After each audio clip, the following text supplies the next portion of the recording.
ser i hvert fald ud herfra til, at det kører ud, som det skal. Jeg ved ikke, om du kan gå ind på...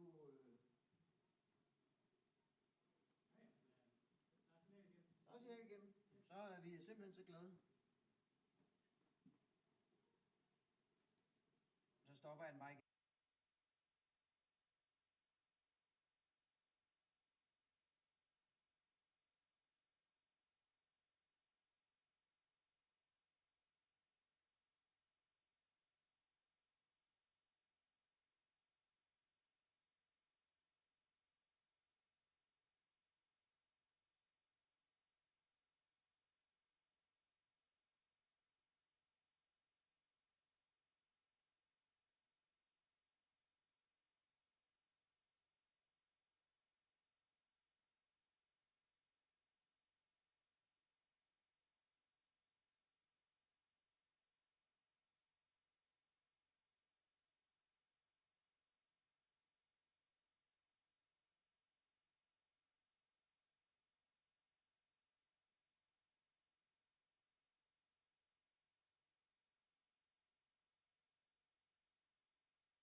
Hello, everyone.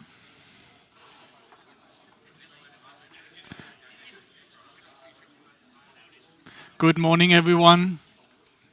Are we all here yet? No, there's one guy back there who isn't here yet. Okay, excellent.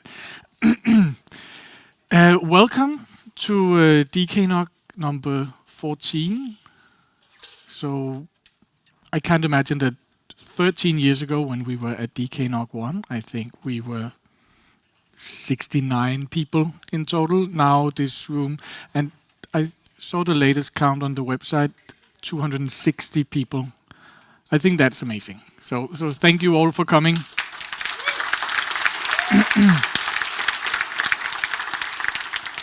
I'm going to have a slide with the numbers here, so you even see these numbers are wrong now because even more people just signed up over the last couple of days. So if the room gets a bit crowded, please make sure that there aren't empty seats between you, or get all of the seats filled in, because it can be quite crowded.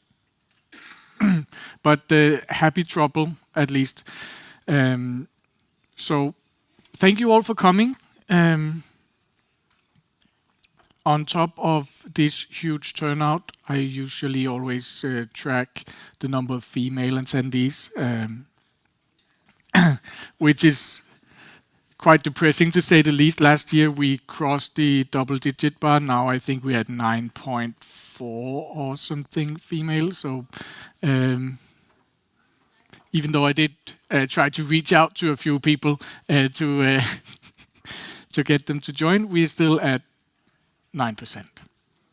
Apparently that's how it is in this industry, but if there are any ideas on how we can improve that, step up. But one of the things about, one side effect of so many people that we are here means that a lot of us will be here for the first time. I just took out these statistics showing that more than 50% of all of us are here for the first or the second time. So if you feel quite intimidated by this room, there are a lot of really, really clever people in this room. Just so you know that the person sitting on either side of you is probably as new as you are to this. So we have a lot of interesting talks this year, and we have a lot of clever people on the stage. But don't be afraid to go ahead and ask your question, even if you think this might be silly. Everyone else will probably already know this. I can assure you, if you have a question, please step up and ask it. I'm sure the person sitting next to you will be grateful to you for doing that, asking the question that they feel like. So please keep in mind that even though everyone seems to already know all of this, and you're the new person in the room and you probably feel like everyone else knows, then what you know is just an intersection of what everyone else knows. So you are not necessarily the only one in the room who has a question.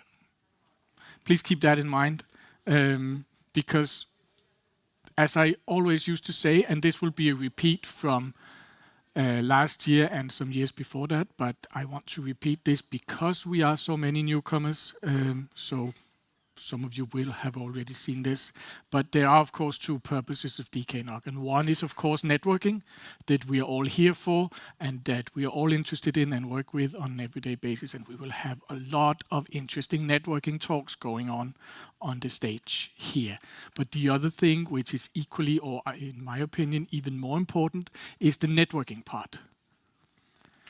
That is the part where you go out in the break room, in the hall, and talk to each other, learn from each other, and basically grow your network within the industry, which is why I'm so happy that a lot of you have signed up to also come to our social this evening.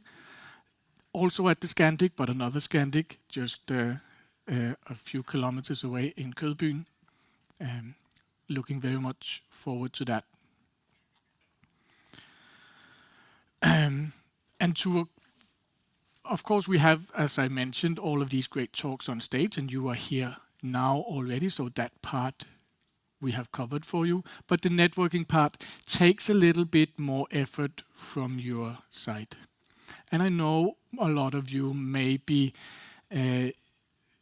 introverted nerds just like me, or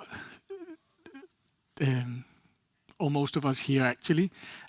So this is a challenge for you, and you may take it up if you like, on how to sort of breaking the cliques and allowing the newcomers to get into the feel of DKNOG. It's called the snowball rule, and I proudly stole this from somewhere. For every DKNOG that you have attended previously, you should try to meet at least that many new people a day. Which means that if you're here at DKNOG for the first time, you're a little bit introverted, you're a little bit intimidated by this big crowd with all of these networking people. What I ask of you is try to meet just one new person per day.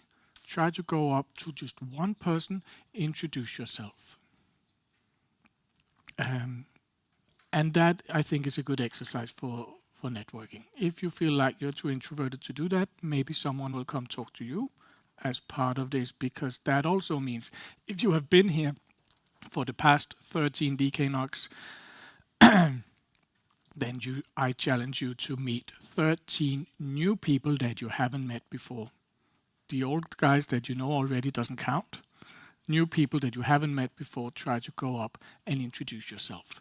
This puts the burden mostly on the old-timers in the room, people like me, people, you know who you are. You guys should be the ones initiating new conversations, making the newcomers feel welcome. So that's my challenge. I hope you will accept it, and I hope you will try to do that during the breaks and especially during the social this evening. And how can we do that? I have another slide, just a suggestion for you. When you are in a group, usually out here in the break room, you always talk, then you always stand in the Pac-Man pose. The Pac-Man pose means that when you're standing a lot in a group of people, always, usually in a circle, just leave room for one more. Make sure that your circle, however many people you are, if you're two people standing face to face, maybe slightly angle yourself so it's easy for anyone to just walk up to you and try to join your circle and say, what's the conversation? So stand like Pac-Man. And with that, I bid you welcome to the conference, and thank you all very much for coming.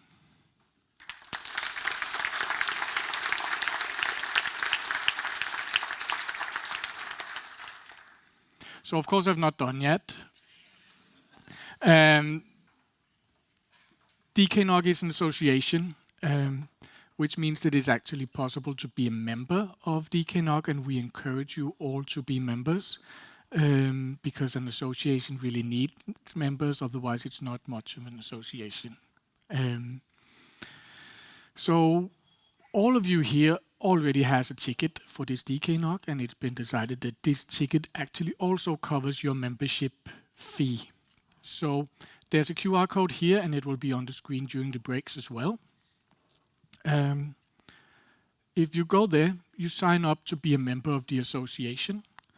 Your association will then be valid from this event going to the general meeting in 2025. So usually the way the year goes for DKNOG, we will have this event in March, and we will have a general meeting for the association in May, which is then where your membership will expire.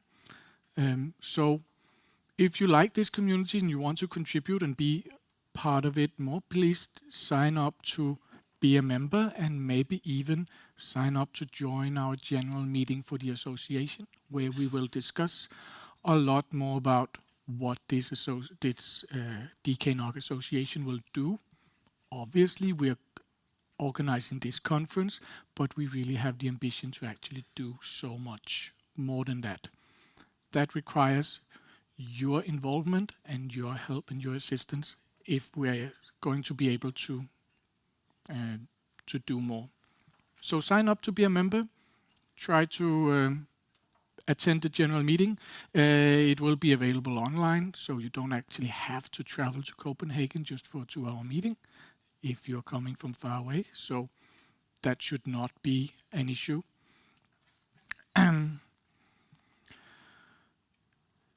Yes, and then I have a few housekeeping items that I should remind everyone. The speakers, I hope you are all here already, but 10-15 minutes before your speaking slot, please come and see the AV guy in the corner, get your microphone wired up and so on. When you're speaking, please look directly in front of you. There will be people with a sign telling you how much time you have left. So as to keeping the agenda and keeping the timetable and making sure that we all have time for all the things that we have on the agenda for today. Then also we have a photographer running around here, taking pictures of all of you. This is supposed to be a safe space and an inclusive event. So if you're not comfortable with being on pictures that will be probably later be posted on our website or used for various purposes by DKNOG, if you're not comfortable with being on those pictures, please come and see our photographer. He will then take your picture and make sure that if you are in any of the general pictures that he's been taking throughout the event, he will sort of just filter those out to make sure that if you're not comfortable with that you're not in there. Right. And so the last thing that we need to cover in the housekeeping is, of course, our sponsors, because the ticket that you pay to come here actually covers maybe about 30 to 40% of the total cost of this event. What really covers most of our cost and most of everything that we consume here is all of the sponsors that we have. And you may have heard this many times, but I will keep saying this many times. NetNode is our platinum sponsor. They have been sponsoring every single event that we have had since DKNOG1, and they have been the primary sponsor for every single event. And we are very happy to have NetNode support us and you guys in having this event and whatever you will have tonight and throughout the event. So please give a round of applause for NetNode.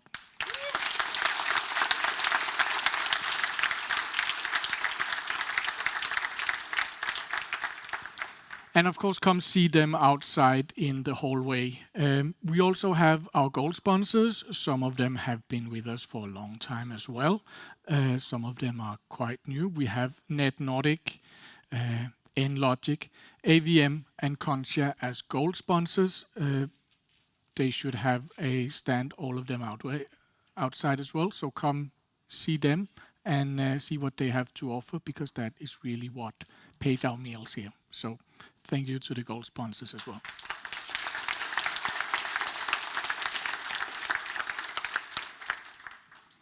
And our silver sponsors, we have Flex Optics, Kentic, NextGen, iTectra, DKIX, and our union association, PROSA, here to come talk to you about what it is that they do. So please come and see all of them outside in the hallway as well.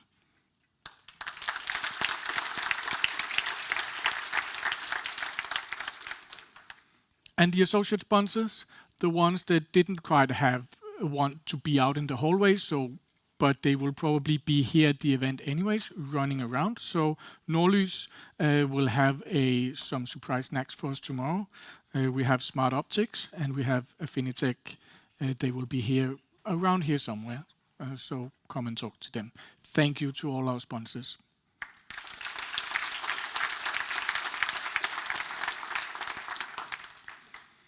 And with that, I want to hand over to the program committee, Mikkel, who will talk us through all of the speakers that we have today. Yeah. Thank you. Thank you. Thank you to Lasse.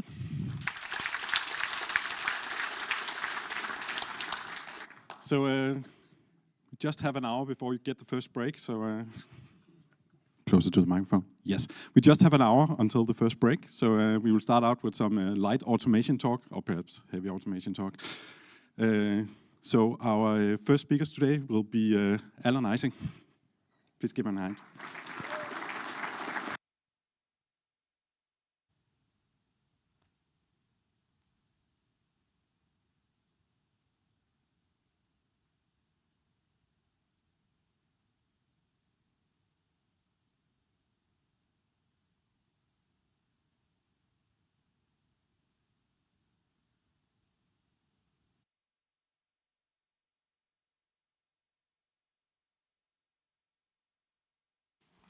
What about now?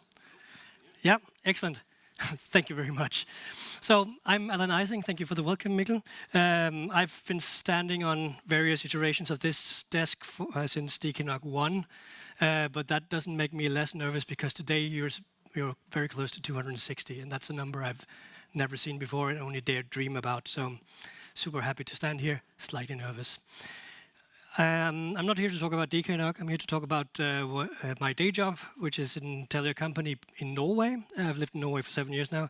And there I built network automation. I'm a developer and I pretend to be an architect. So I design and develop.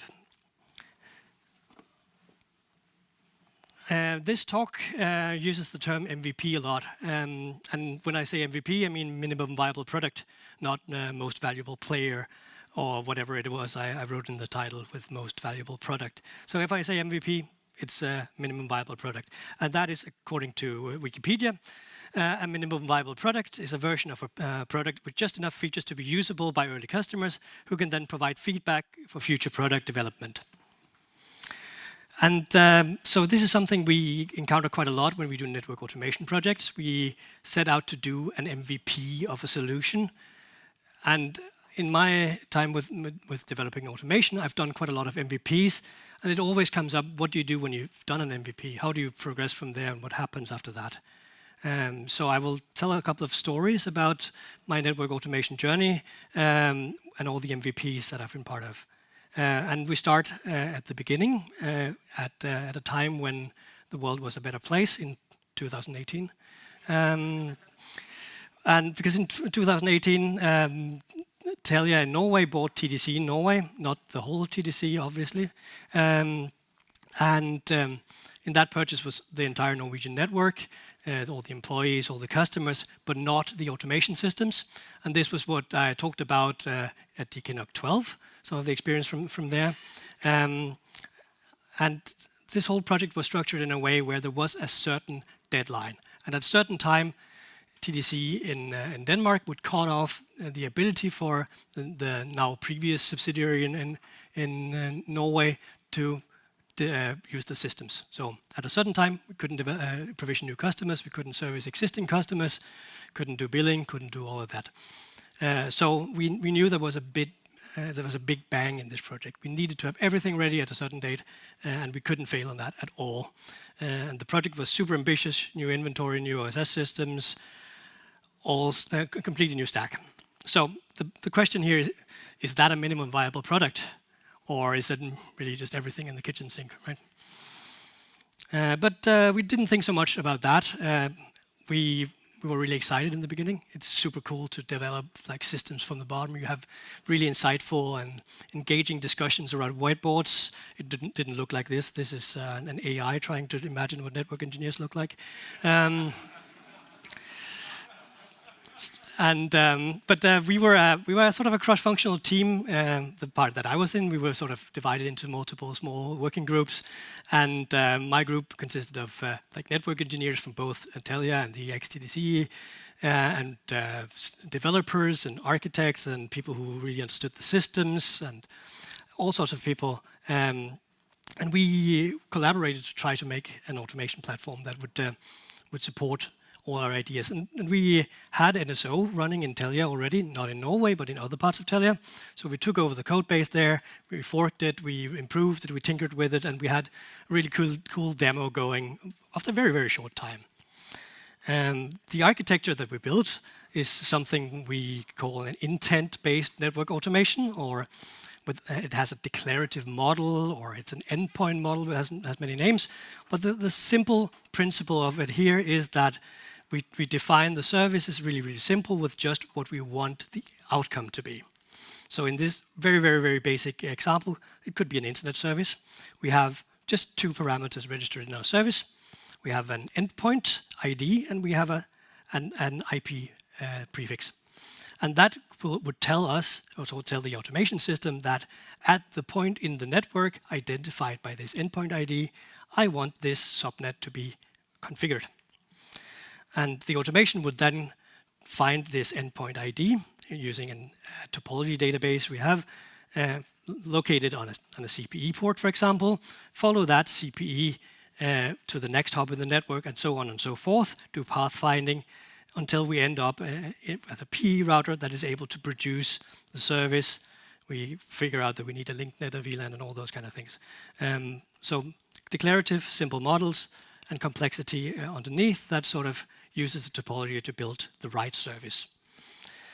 In order to do a solution like this, it's very important that all the systems are on board. We need to have accurate topology information, and we need everybody to subscribe to this model. However, the first setback was entirely surprising to us. It was the pandemic, and that really, really hindered our ability to have engaging discussions, whiteboard sessions, coffee talks, and all that. And I think that triggered a number of setbacks along the way. So when we came to halfway through 2021, and the deadline arrived, the train was about to go off the rails.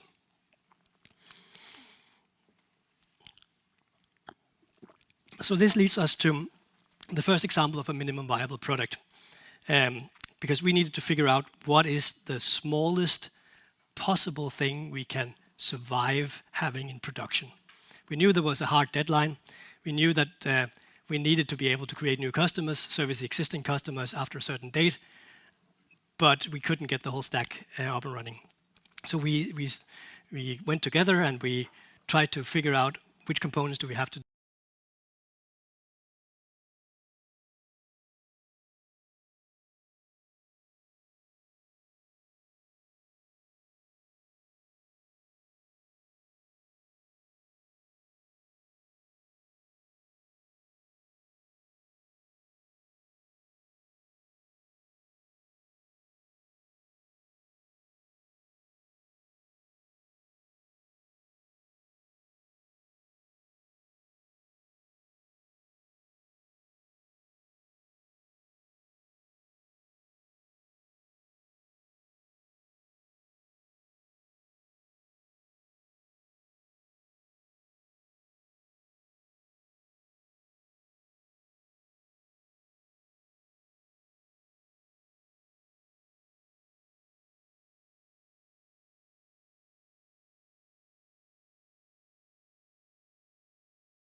Ja.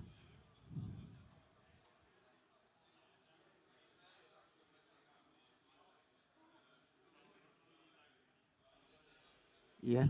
Ja.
Ja.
Welcome back. Welcome back, everyone. Hello. Please do feel free to enjoy your seats. Particularly the people at the back in the middle. Thank you. All right, I hope you all had a good coffee break. We have 2 talks coming up now, one on RPKI and one on Scion. So let's kick off with Gerardo, who works for the NCC. He's going to talk about RPKI and bad things not to do. Okay, over to you. Thank you. Hello. Oh, there I am. Hi, welcome. My name is Gerardo Vivier, and I work for the Learning and Development Department of the RIPE NCC. I'm going to be talking about, well, the title is a bit pompous, Enhancing Security with Robust Deployment, but it's actually talking about what you might want to do in order to make your RPKI deployment more robust. So for those of you that aren't familiar with what RPKI is, it stands for Resource Public Key Infrastructure. And it's a framework for enabling internet routing security. It is used by network operators around the world to validate and verify routing information that a network operator is putting out there through BGP. As you know, BGP is an old protocol and there wasn't really any security built into it. So the network operators use things like the Internet Routing Registry and RPKI in order to prevent issues like route hijacking and malicious activities. The RPKI system consists of several repositories, one operated by each of the regional internet registries around the world. So you can see there are RIPE NCC, ARIN, APNIC, LACNIC, and AFRINIC, and of course several other external repositories which are operated by organizations that prefer to keep their own certificates by themselves. So they manage their own PKI. In these repositories, there are digital certificates called ROAS, so Root Origin Authorizations, which are downloaded using the rsync RRDP protocol to a little piece of software called the validator. So this is just a little lightweight computer that can process these certificates, validates them with the chain of trust to check if they haven't been tampered with along the way. And when it generates a validated cache, this is then downloaded by the router to use in order to verify the BGP announcements that it is receiving to see if they are authentic or not. So how does this work? So the repositories are linked to the trust anchors, the 5 RIRs. And we call them trust anchors because the RIRs know which organization received which IP address blocks at a certain point. So when we issue a block of IPs to a company, they can then create a certificate saying, these are the announcements that I intend to do in BGP. So this AS number is going to be authorized to announce my IP addresses. It's like a digital certificate.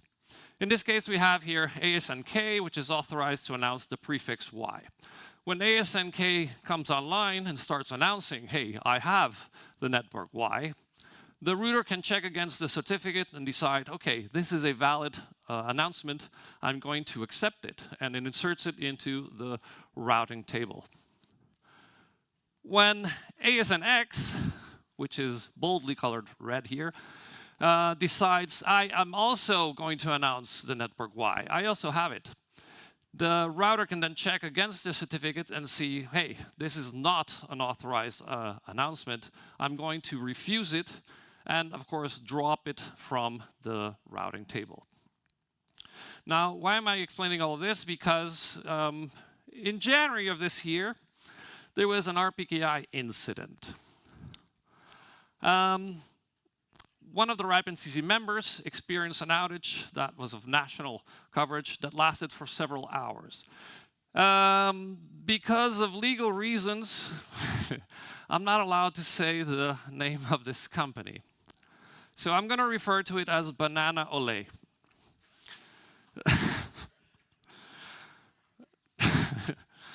So the outage that they experienced was quite large because a lot of their routes all of a sudden became dropped by several of the backbone operators. And it was caused because their RPKI ROAS unexpectedly changed.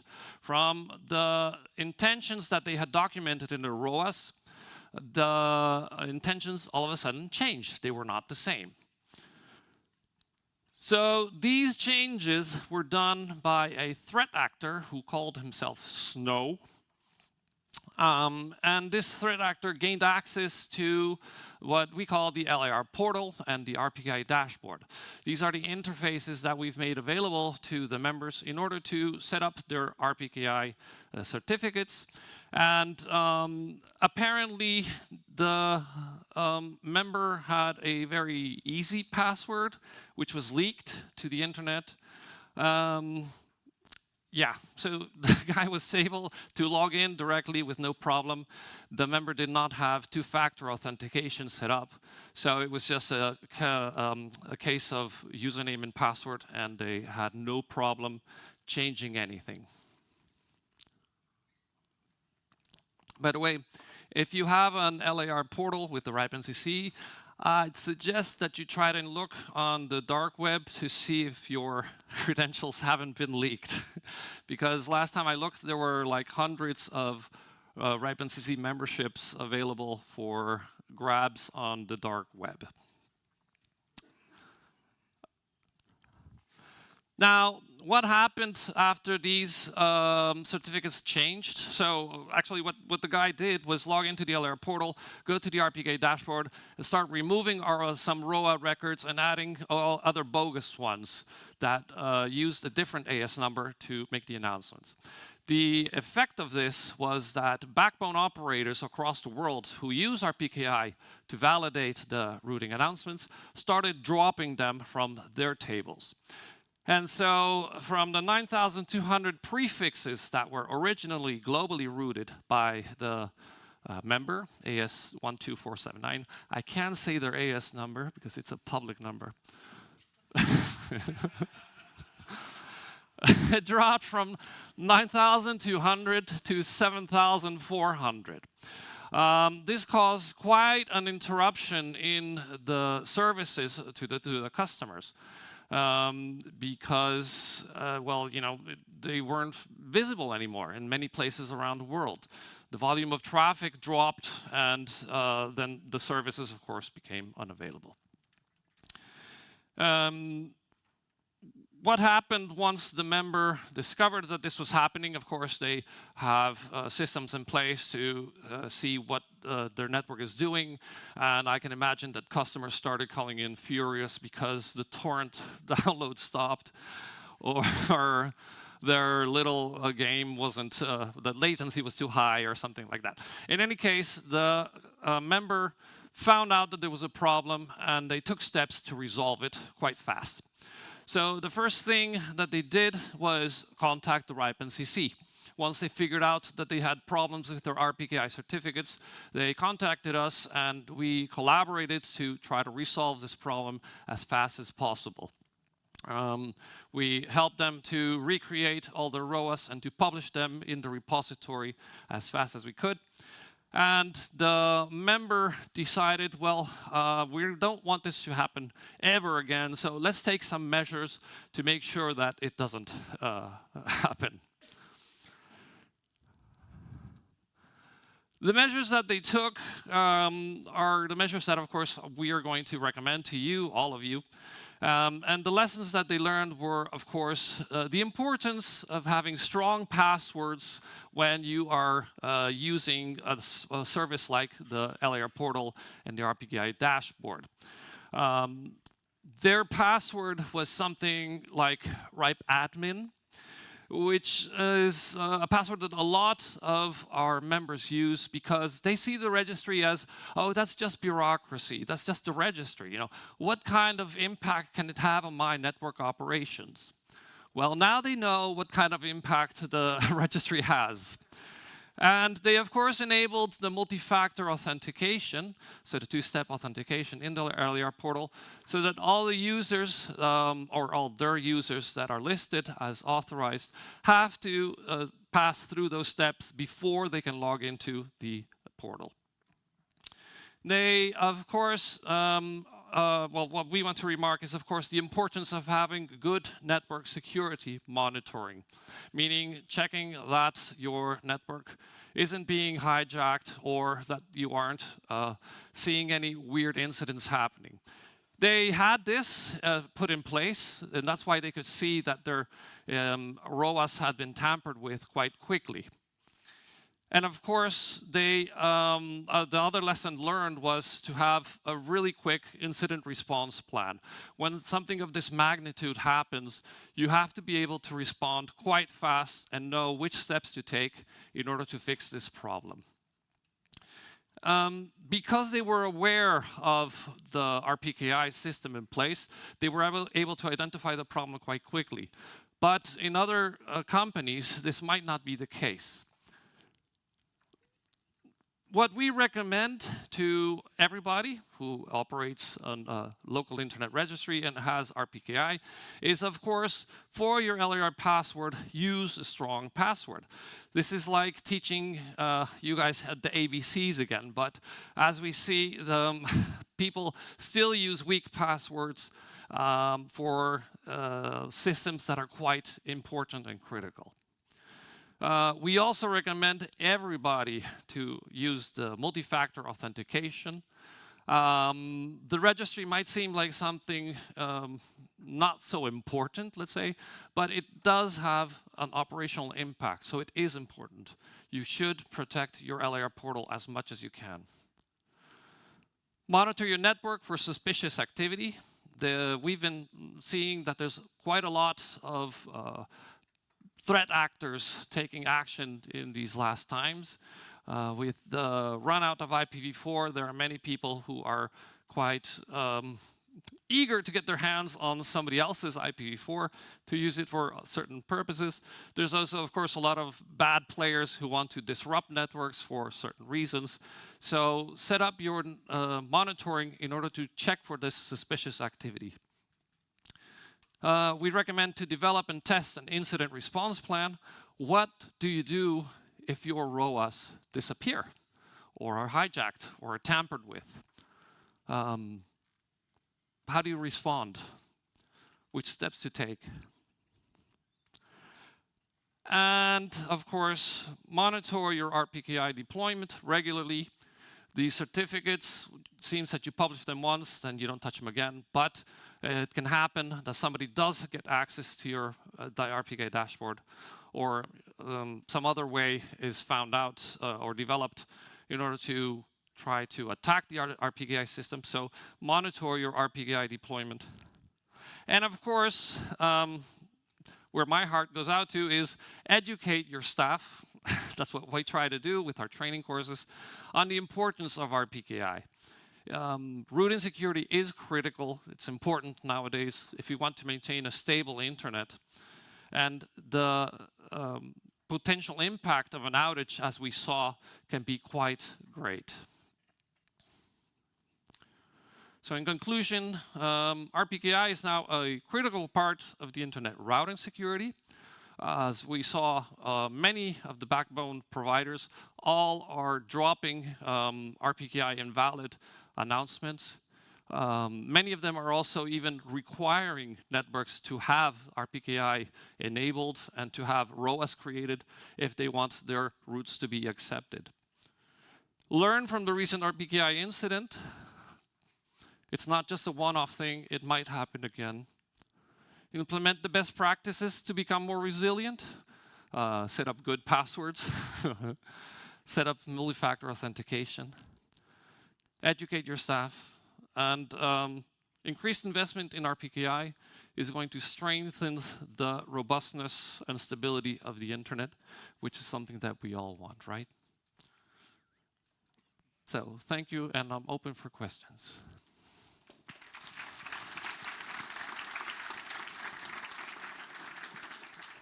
Thank you, Gerardo. So, do we have any questions?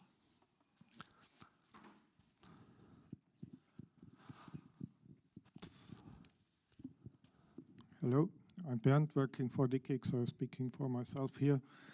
So I think the good thing of that is to see this massive impact, because this tells us there is filtering in place. So first I would like to thank everybody who made the efforts to filter it properly on tier 1, tier 2 or IXP level. So this is a good thing.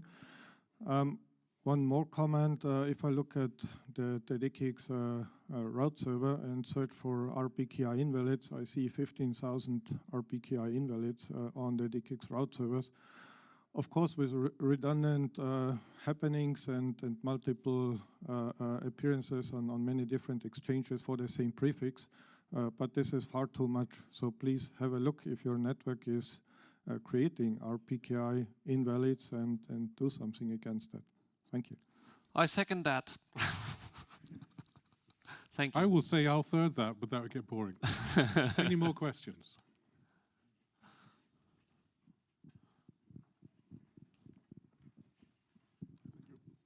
Hello. Sorry. Hello, my name is Thomas.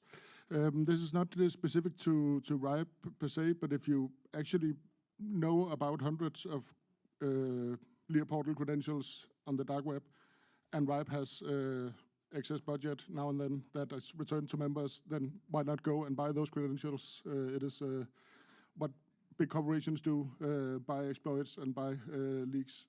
It's money well spent. Yes, I would agree on that. Now, we could have a long discussion about the budget.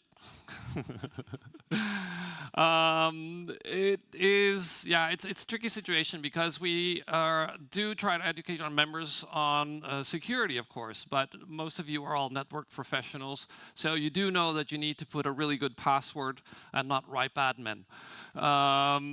And of course, if you understand the criticality of the RPKI dashboard, what can happen if somebody gets access and changes to it, then you will enable two-factor authentication. We have been, of course, communicating towards the membership on enabling all of this. After the incident, of course, everybody in our company had to enable two-factor authentication for the RIPE NCC access accounts, and we've been messaging the membership as well. The problem with messaging the membership is that a lot of them see our messages as spam. So, because we do a lot of messaging. So, yes, we try to get everybody to get on board with security. And, of course, invite you to come with your proposal to the next RIPE meeting or to the NCC Services Working Group and propose it to the membership as a project that we would implement to buy out all these login details that you say. But I think the easiest way is to get the members to put good passwords in the end.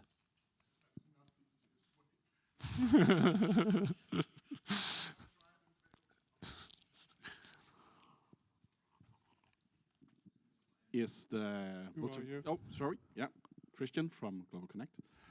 Is the two-factor authentication now opt-in or opt-out by default? It's still an opt-out. The problem with flexibility and security is always the same. If you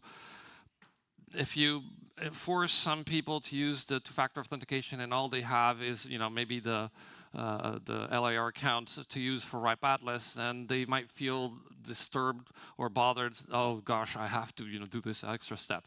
But then if the majority of the membership thinks security is an important factor, then I think you should raise your voice and let the rest of the membership know.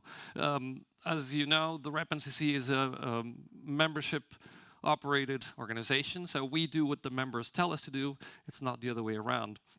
And so, yes, we try to coax the members into, turn it on. It's good for you. It's good for us. But there's always some dissenting voice that says, I don't like it. Sorry. And remember, it's the RIPE community that drives the policy, not just the NCC members. So everyone in this room is a member of RIPE, and your voice is as valid as any other member and any NCC member. I second that too. I spend way too much of my life explaining the difference, but when people complain about, right, did this. No, they didn't. It was the NCC. Well. Any more questions?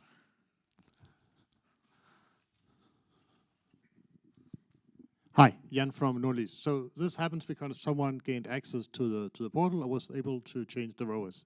And RIPE offers a service where you can have all of your certificates within the RIPE portal, but you can also run delegated RPKI, which I believe is very common, for instance, in the ARIAN region. Do you, from a security perspective, recommend that members do that, or do you believe that having it within the RIPE portal, because that is continuously monitored, etc., is a security-wise better solution than trying to do it yourself? Because that would address some of the issues you've been talking about. Yeah, that could be quite a long discussion, because you have the hosted implementation, which is what we run, right? Where it's all kind of like centralized.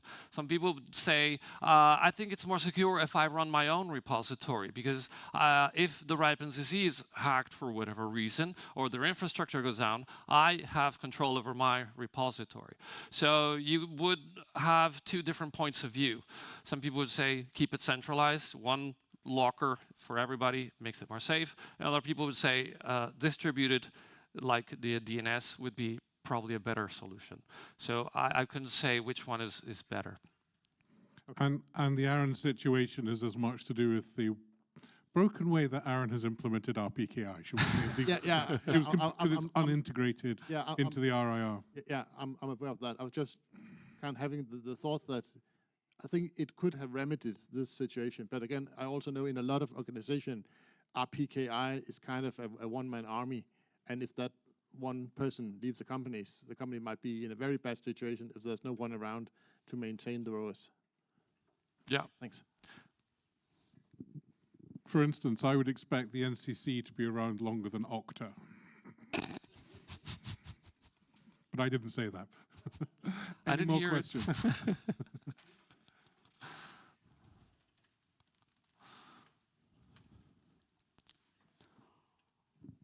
Henrik Ramsenlund from Security. Just a short question. Do you anticipate more cases like this, and what is the primary contact for people like us to contact you at RIPE? Let's be positive. No, I don't anticipate more. I expect our messaging to be effective and everybody to set up to multi-factor authentication and to kind of block access to the LAR portal. I can say. Depends a lot on the membership if they take action and protect their things. You can always contact the RIPE NCC directly, either by phone on any of the telephone numbers that are listed in the RIPE database as the contacts for the IT team. And otherwise, if you want to contact by email, ncc@ripe.net is the direct email to the customer services. And there is a 24/7 hotline telephone number, which I do not know, unfortunately, out of my head. But you can call that. I think it's on the website published for contacting the engineers of the RIPE NCC directly. I will look for that number and give it to you as soon as I'm able. Okay. We've got 2 minutes. One more question. Oh.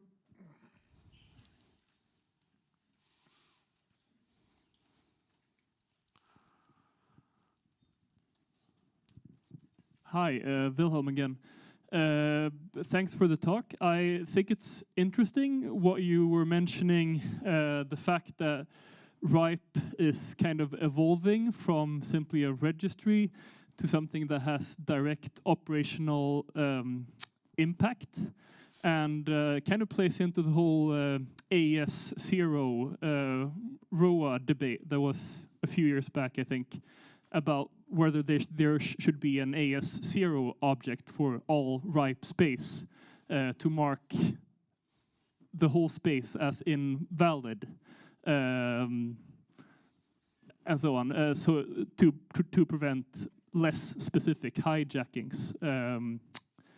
And yeah, just an observation really that it's that the role of RIPE is really changing with our RPKI.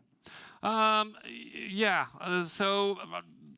with the operation of RPKI, it seems like the role of RIPE changed, but actually it didn't change so much because we were still operating before the routing registry. So route objects have exactly the same impact. If you had a route object in the RIPE database and it disappeared, then you would have exactly the same effect, right? Your route would be filtered out. So the role of RIPE hasn't really changed. What has happened is that we've taken a more central role in routing security by offering the RPKI service for all the networks to use, right? You could also put this RPKI repository somewhere else, but it makes more sense, the registry linked directly to the ROAS, right? Hi. Well, I have wanted to add something. I'm Max from my own AS number. I was one of the proposers of that policy proposal, and there was no agreement on how to do that. There has been in places like APNIC, LACNIC, and well, AFRINIC, which should implement it, but they've been lagging behind with that for other reasons. But it was decided by the RIPE community not to implement it in the end, not to ask RIPE NCC to implement it. So maybe if there's interest, one thing that could be done would be to go back to the drawing board and come up with a new policy change proposal to try to implement it, to implement the AS0 coverage for unallocated and unassigned address space. We could do that. It's up to us. Me and Melchior, who hasn't arrived yet, we were the two proposers. We're here this week. We're here, well, until tomorrow. So if you want to discuss that, come talk to us, and maybe we can revive the policy change proposal. I second that. Okay, I'm afraid we're now definitely out of time. Thank you very much, Rada. Thank you, everybody.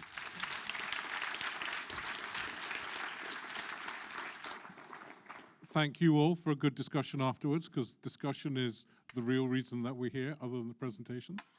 Anyway, moving on to Scion. We have Kevin Meinel, who's joined them about 3 months ago, and he's going to talk about the current status of Scion. Actually, even less. It's only 6 weeks ago. Okay, so we've got to be nice to him. If it was 3 months... Yeah, exactly. Over to you, Kevin. And I'm not being one of these difficult people that insist on using their own laptop. There was an issue uploading my presentation yesterday. So does this appear on the screen?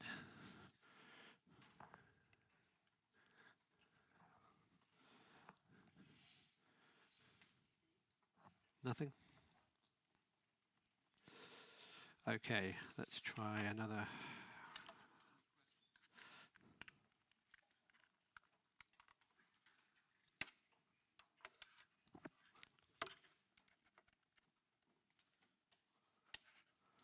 Okay, try that. Any luck?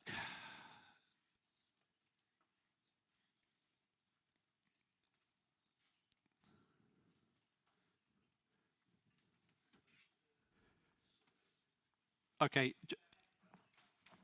Okay, if it's not coming up, can you just go to the backup presentation? I'll go from there. I'll take it from that one.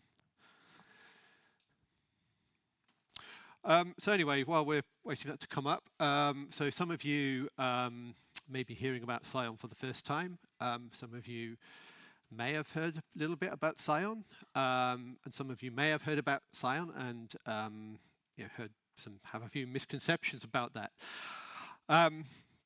So I'm here to sort of talk really about, try to give the sort of the straight answers about Scion and how it's being deployed and how it's being used and what it's useful for. I'm going to try and work off 2 different presentations here,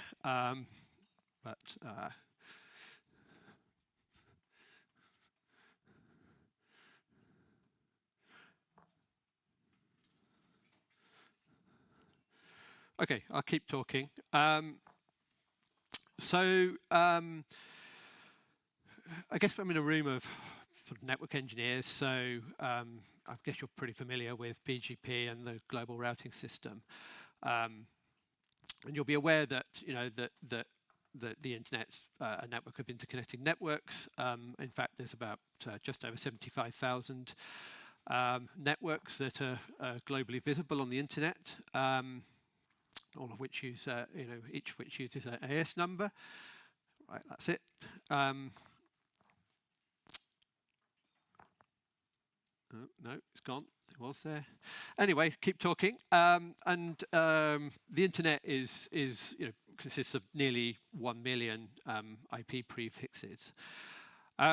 So this means there's a lot of complexity in the internet, and it also means there's a lot of possible paths that can be taken to send traffic across the internet. So I have got the CADA diagram up there, the infamous CADA map, which tries to sort of show a map of the internet. Oh, there we go.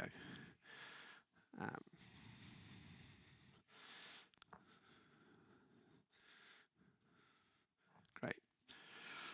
All right, so there's the famous or infamous CADA map. It hasn't been updated for a few years. I think it's just, it's not, nope, I didn't do anything. There we go. So there's the infamous CADA map. It's an attempt to show a map of the internet, and it really, it's not very legible. It just really shows you a big spider's web, but it does show you, it does sort of give you an indication of the complexity of the global routing system. So basically, the BGP system, we really heard this today, it's inherently based on unverified trust between networks. And there isn't any built-in validation that route advertisements are legitimate. So in effect, any network can announce any ASN or any IP prefix. I mean, we do have things like IRRs and RPKI, but they're kind of add-ons to the basic BGP protocol. So basically, any network can claim to be any other network, and the other important thing to mention is that sending and receiving networks can't really decide the path that the intermediate routers are directing their traffic across the internet. So this is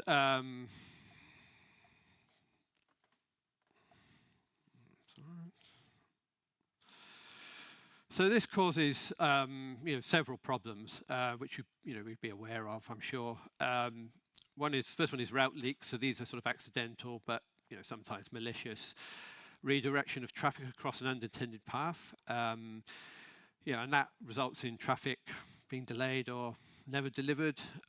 Sometimes it can essentially cause a denial of service attack on smaller intermediate networks. And it can also be used for things like man-in-the-middle attacks and traffic inspection. So there's been a number of sort of infamous incidents. One there, the infamous Verizon one, that was perhaps the biggest one. But really, there's been many of them, and in fact, they are happening quite regularly.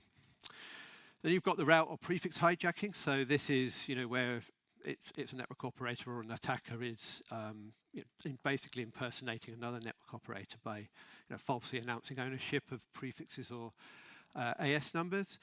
And this essentially will reroute the traffic. Sometimes it gets black holed, sometimes it's forwarded to the wrong destination, and it's often used for censorship reasons. It's been used for denial of service attacks. And of course, there were the, again, the infamous cryptocurrency hijacks. So these are real things that are happening all of the time.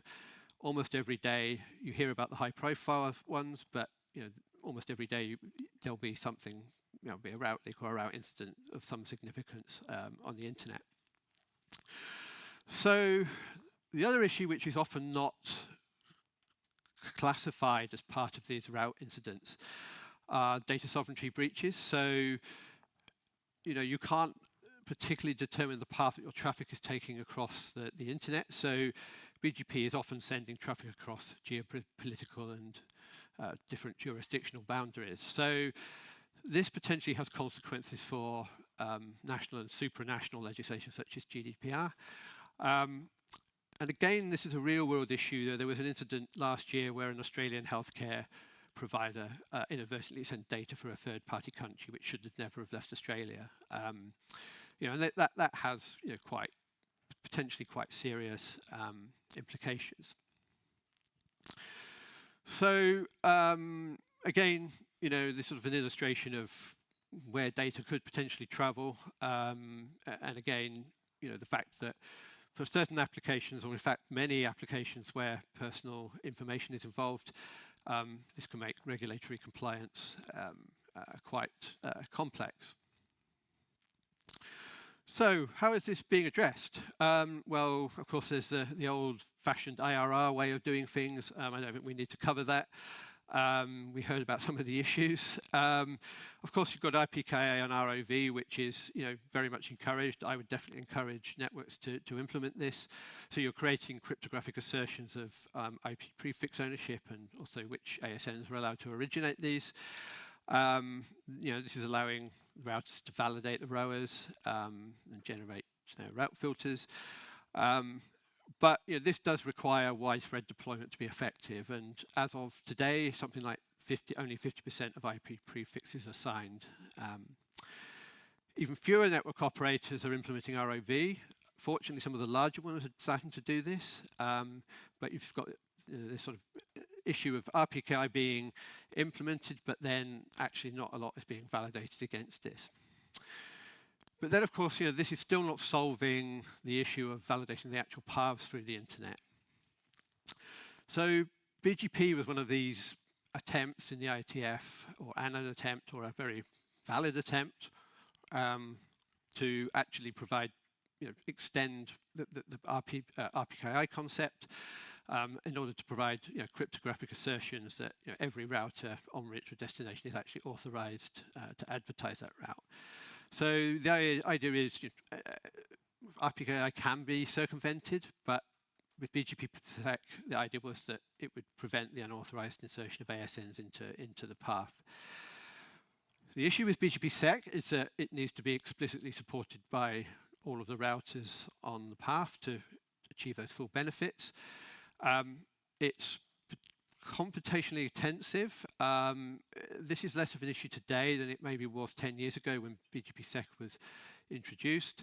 But it does cause significant delays in route convergence, in the order of some minutes perhaps. But again, the explicit path selection is not really possible. And the main problem with BGP-SEC, there's almost no deployment at the moment. So we have ASPER, which is a sort of, I guess, and I hope Max will forgive me for saying, a stopgap technology. He's one of the proposers. Maybe it won't be. But it's very similar to ROAs, but it will allow ASNs to authorize which other ASNs are able to carry their traffic on the internet. And this works out of band, so it doesn't need to be deployed on all the routers. So it's sort of a nice, solution to some of the problems that we see. It's sort of a try to sort of solve the operational issues with deploying this. But again, it's still got the issues of not necessarily able to follow validated paths. So this now brings us to Scion. And I realise actually you've been looking at the wrong slide. That's sort of the problem with having two presentations. So anyway, these are all up on the website.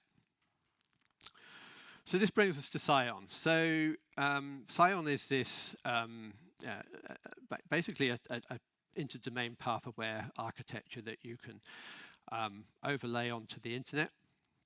And it provides inter-domain multi-path routing. One of the advantages, it does provide fast path failover. But actually, its main advantage is actually the path control. So source endpoints can actually select the AS path across the internet. So the paths are authenticated at the discovery, and they're also verified at forwarding. So there is a higher assurance that the packets will follow a certain path across the internet. And the idea behind this is really to provide some protection against hijacking, but also you can control the geofencing issues as well. So how does it work? So it's based around the concept of what we call isolation domains. We realize in hindsight that this is not a good term. It should be something like trust domains, but this term was introduced many years ago and it's kind of stuck, and it would be difficult to change it in all of the documentation. So the isolation domains are logical groupings of ASs that actually share a uniform trust environment. And each ISD is administered by one or more ASs via what we call a voting mechanism. So these are known as the core ASs, and they form the sort of administrative trust policy of the ISD. And every ISD has its own trust root, which is specified in something called a trust root configuration. This is really a collection of X509 certificates which have additional ISD information. And this is negotiated by the ISD core according to its own trust policy. So it's not reliant on third-party CAs. And this is initially set up with a key signing ceremony that ASs get together. It doesn't have to be physically, sometimes it is, but it can be done virtually as well. And then the idea is that the CAs in the ISD only create certificates for the ASs within that ISD, and that is essentially the trust basis for Scion. So how it works in a nutshell, the sort of three main components. You have the control plane, which is the mechanism that discovers all the valid interdomain path. It then goes out and constructs and disseminate those path segments to each of the ASs in the ISD. And it's based on a Scion packet, which can be encapsulated in IP, but it's based on an ISD AS tuple as a locator, and then you append the IP address behind that. That actually doesn't have to be a real IP address, so you can use internal, private IP addresses, but you can use public addresses as well, as I'm sure the RIPE-NCC will be pleased to know.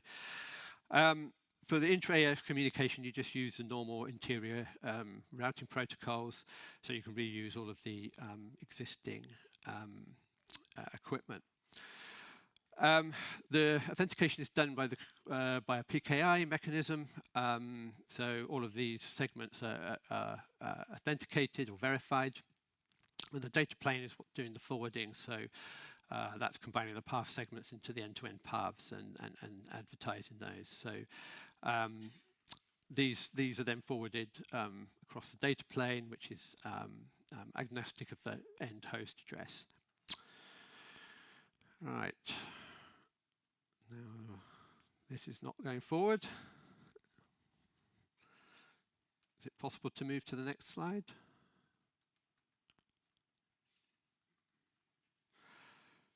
Okay, I'll keep talking. Yep, there we go. Did that go forward too? Right, sorry about this. All right, so the deployment model is that you set up a Scion-enabled router at the border of each AS, and they peer with other Scion-enabled networks to collect the customer traffic. And in fact, the control services, which can either be, there is a dedicated hardware box, but it can also run in Docker containers as well. They discover and map the network path, so there isn't any change needed to the internal network infrastructure. Endpoints can run a Scion stack, or if you've got a legacy endpoint, there are Scion gateways as well that they can utilize to link into Scion. Okay, so how does this actually communicate? The control plane uses something called beaconing. So you have these path segment construction beacons that are used to build the path segments. These are sent between the core ASs, and they're also sent between the different isolation domains as well. But you can choose each ISD can choose whether to communicate with another ISD. So that depends on your ISD policy. So whilst they'll communicate internally within the ISD, connecting to other ISDs, that's really down to your policy. Right. So so there's control services. There are forget about the name server. That's a sort of experimental thing, but there's basically the control services. There's three main services. There's a beacon server, which is generating, receiving, and propagating the PCBs. You've got the path server, which is storing mappings of the ASs to the paths discovered during the beaconing, and then you've got the certificate server, which is doing the retrieving the TRCs, trust root certificate, and undertaking the key management process as well. So the Scion routers can be relatively simple. So the control plane, they don't need a control plane in the same way that regular routers do. So they can be sort of simpler and cheaper and relatively easier to install on a Scion network. Okay, so as I said, some of the benefits are path authorization, which I already mentioned. That's already built into Scion. There's a couple of extensions that are being worked on. One is proof of forwarding. That's probably sort of kind of experimental at the moment. And there's also an intra-AS Scion trust protocol, which is being currently worked on. Okay, so one of the slides that's missing from here, which is on here. So another sort of benefit is that really one of the disadvantages of BGP is it selects, or generally selects, routes based on what you call lowest cost, regardless of whether these are in practice the most optimal routes or whether they meet particular requirements. So one of the real positive benefits of Scion is that it actually could discover it will discover multiple paths, and actually endpoints can select amongst these paths based on a number of parameters. One which can be geolocation, but you can also run over multiple paths as well. So you can select more than one path and send your traffic across those simultaneously. So it's pretty flexible in its sort of multi-path discovery, and also fail over and fail back as well. All right, so that is the theory. And in practice, who is running this? So this is used in the real world. It's actually being used by the secure Swiss finance network. And this is the Swiss interbanking network that handles money transfers between banks and other real-time financial services. So it's really critical for them that they have very strong governance of who's connecting, where their data is going, and actually performance and failover is also really important, obviously for financial transactions. Just going back to sort of route incidents, there was a very large financial provider of a credit provider that had some issues. It wasn't a hacking incident. It was just an administrative error. Their routes got dropped, and they were essentially dropped for a day. And this probably ran into millions, if not billions, of lost revenue. So, this is a real issue for financial institutions. It's also used by the Swiss healthcare network. So there's a network that interconnects hospitals and doctors. So obviously this is where the data is going, and data security is really important in the healthcare sector. There's an education network called Sierra. This primarily connecting Swiss institutes, but it actually is using Scion as a backbone. It has connections up in the Netherlands. There's some in Korea and Singapore, I think in the US as well. And at the moment, the Swiss Association of Power Companies is looking to implement Scion to connect their power utilities. So there are there are a couple of implementations of this. There's a commercial implementation used by Anapaya, or developed by Anapaya. So that's actually being used by the Swiss financial network. I think actually the Swiss healthcare network as well. They're selling some different boxes that you can use for this. But there is also an open source implementation which is maintained by the Scion Association. And the sort of idea behind that is that that's providing a reference implementation that provides a sort of interoperability testing, and we're also looking to develop this into internet into IETF standards as well. So the open source was contributed by Anapaya and the ETH in Zurich. So that's also been picked up by some other implementers and being adopted into some other products. There's probably nothing particularly production available at the moment, but that's coming. Right, so I mentioned IETF. So this is going through the IETF at the moment because obviously standardization is important for interoperability and to encourage other implementations. So really we're going through and documenting the components and the functionality through at the moment, primarily the Panagy group. Okay, technically I know this is the IRTF, not the IETF, but it does meet at the IETF, so just for the pedants out there. But so there's about 5 drafts. There's 5 drafts out there at the moment that are being worked on, and the aim is to submit these towards an RFC later this year. And we have something called the Scion Association. So this really is it's a not-for-profit that was established. Well, it was really last year. It was technically established in 2022. But this is there to support the open source implementation, undertake the standardization work with the IETF, but also really to go out and talk about Scion and build the community around Scion. So there are quite a lot of Scion users out there in different places, and what we're going out is really trying to find out who's using this and what the use cases are. We think we know what they are, but that's sort of part of the job, is to go out and sort of try to connect up all these different dots. But you see there's quite a sort of few institutes there, some banks, and Switch is obviously the Swiss Research and Education Network. So there is sort of building quite an ecosystem around this. Okay, that's just some of the users. Sorry, I'm kind of trying to synchronize the different slides. I realized that slide wasn't on there, so apologies for that.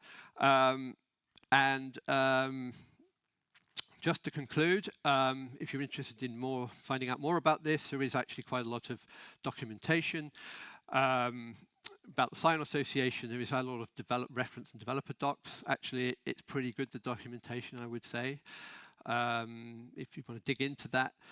So it's all up there, but if you really want to get into this, it's a really thick book, and it actually is a physical book about this thick, this size. Which gives you the sort of the complete reference to Scion, and I would encourage you to pick up a copy of that. So that concludes my presentation. I will hand over to Fergus, and I do apologise for the disconnection between one slide set and another, but thank you, Kevin.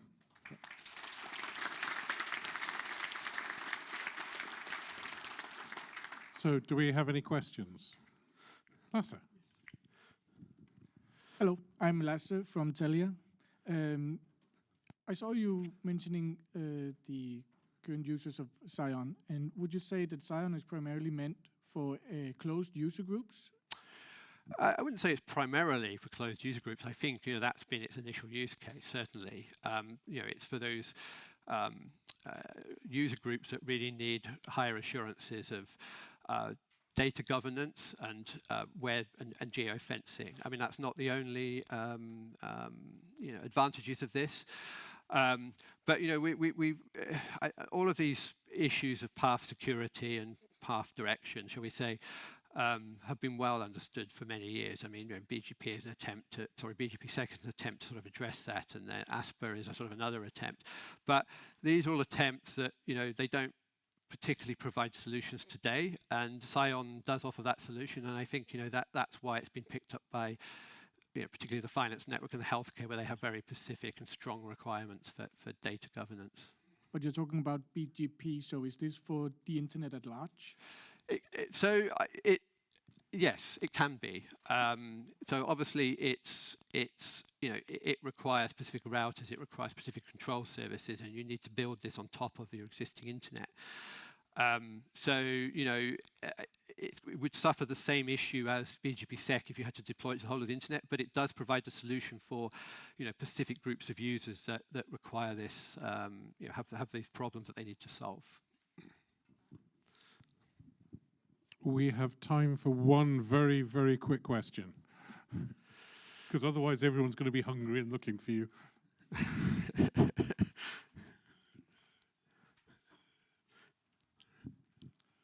Daniel, Nokia. Nokia.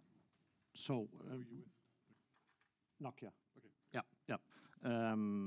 So if you want to use it in the internet, etc., do you foresee it to be an overlay on specific hardware that does this behind other routers, or I'm not sure I completely follow how you would implement this as it is of now.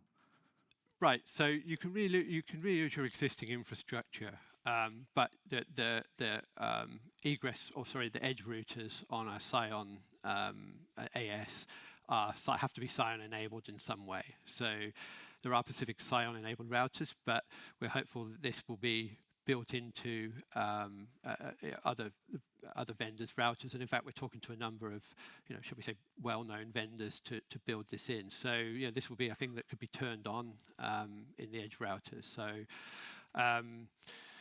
so at the moment, it does require, specific equipment, and it requires specific control services.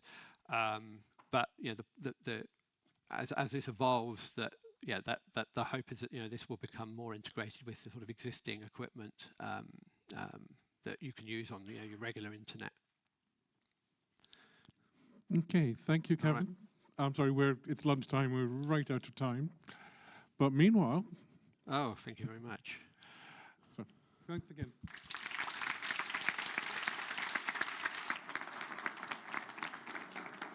And of course, Gerardo, who we didn't have them out on the table at the time, so apologies for the delay. So we have a break for lunch now for an hour, back at 1:30, please. And we'll see you then. Thank you.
Now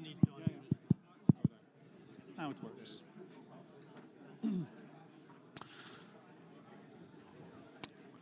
Okay, hello everyone. Take your seats because you have a German on stage. I am Italian, I know, so we should be starting in 15 minutes, but but I live in Switzerland, so I have to adapt to local use. So, and then we're actually 1 minute late. So, welcome to the afternoon session. We start with Christian Giese. I asked him for the exact pronunciation, and who will talk about network testing. How do you generate enough packets to measure network capacity? So, welcome. Thank you.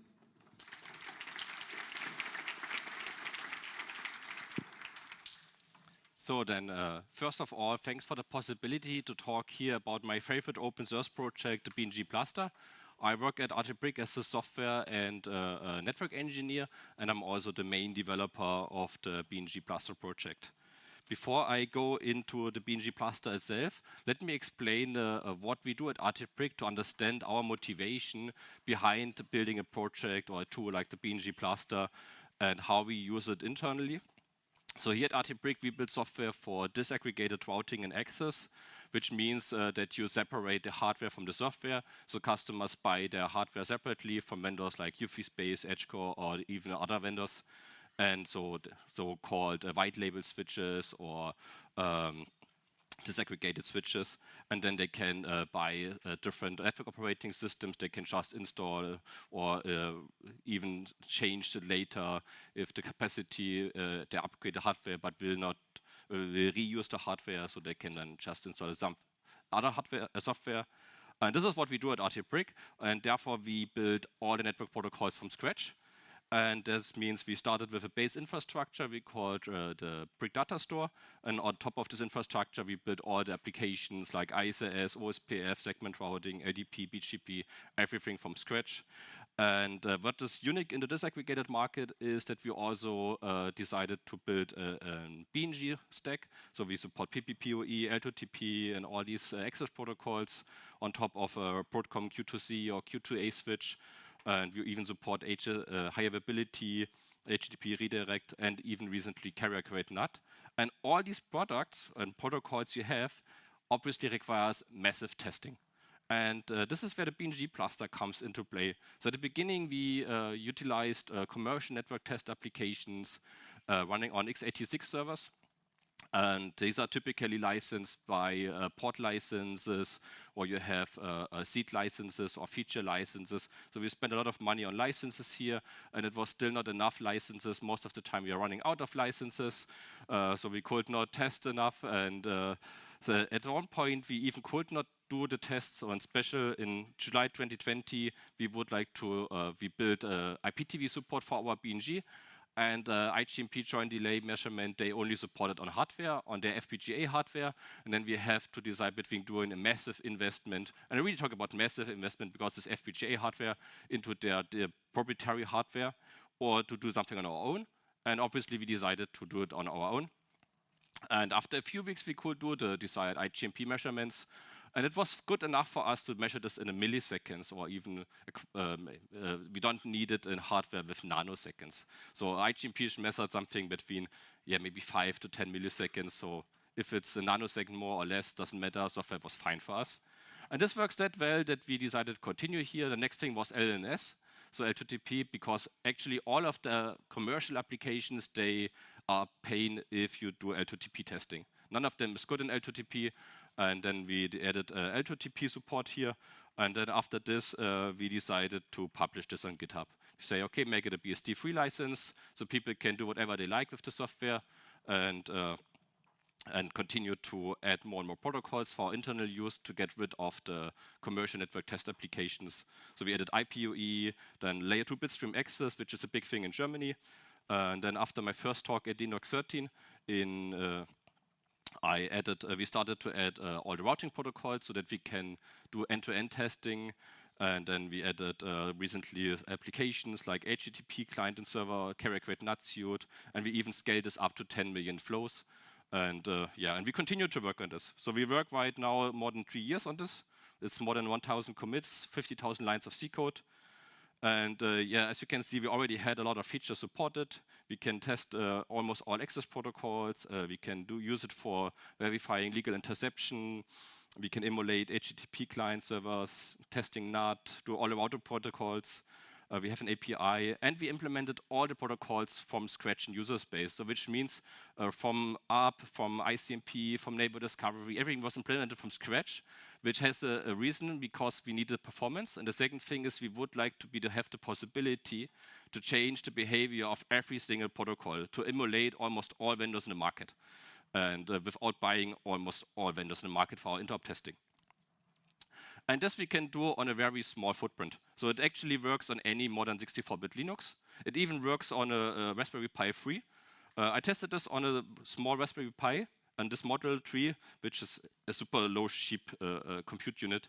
And I could utilize 32,000 PPPoE sessions with DHCP on this small Raspberry Pi. Obviously, I do not recommend testing BNGs with Raspberry Pi, but it gives you some impression that you can use a small Raspberry Pi to completely stress carrier-grade BNG. So the recommendation is Ubuntu 22.04, just because we internally use Ubuntu 22.04. So it's best tested, but it's not limited to Ubuntu. So we have a lot of, it was packaged to NixOS from the community. There are people using it on other Linux. The only requirement, it has to be Linux. And it would be good if it's not a 10 years old kernel. But besides this, it's fine. There is a built-in traffic generator which supports different I/O drivers, and it's well abstracted so that the I/O mode is completely abstracted from the actual logic of the BNG cluster. So per default, we use packet mmap for RX. This is the same API TCP dump is using, and it sends traffic via raw packets or raw sockets, but you can even say packet mmap in both directions or raw sockets in both directions. And we also support DPDK, but I would be more than happy if people contribute more drivers here, but this is what we have today. And we can, without DPDK, achieve around about 10 gigabit per second, 8 million PPS, 10 million flows, which is quite okay for our purposes. And obviously, these are not the numbers for the Raspberry Pi. So, but the scaling itself depends on your hardware and your systems. So roughly we say around about 200,000 PPS per thread is what we see in most of the normal test equipment we have. The test traffic we generate, we distribute automatically over all the threads. And the traffic itself has a dedicated header format. We call the BNG cluster header. And we also ship a Wireshark plugin for it. And in the headers, there are sequence numbers, timestamps. We need to calculate loss, jitter, and all this stuff. And since we bypass the kernel, you cannot capture with TCP dump in parallel. So the BNG cluster is able to directly capture for you into a file. And then you can start a BNG cluster. We can even filter. You can say capture only control traffic. So you can run it your data plane traffic, but capture the control plane traffic only. And then you have only one file with a capture of all the links. And then there's the meta header, which shows you then the interface. So you can filter per interface. It's quite handy for troubleshooting if you can capture. We have DPDK support, but we call it experimental because we only tested this on Intel XL710 with a DPDK version 22.11.4. And we still have to fight with some issues with Intel since they don't support RSS properly if you have PPPoE traffic, or if you use double-tagged VLANs but not Q&Q, and these kind of things. But we have some ideas how to solve this.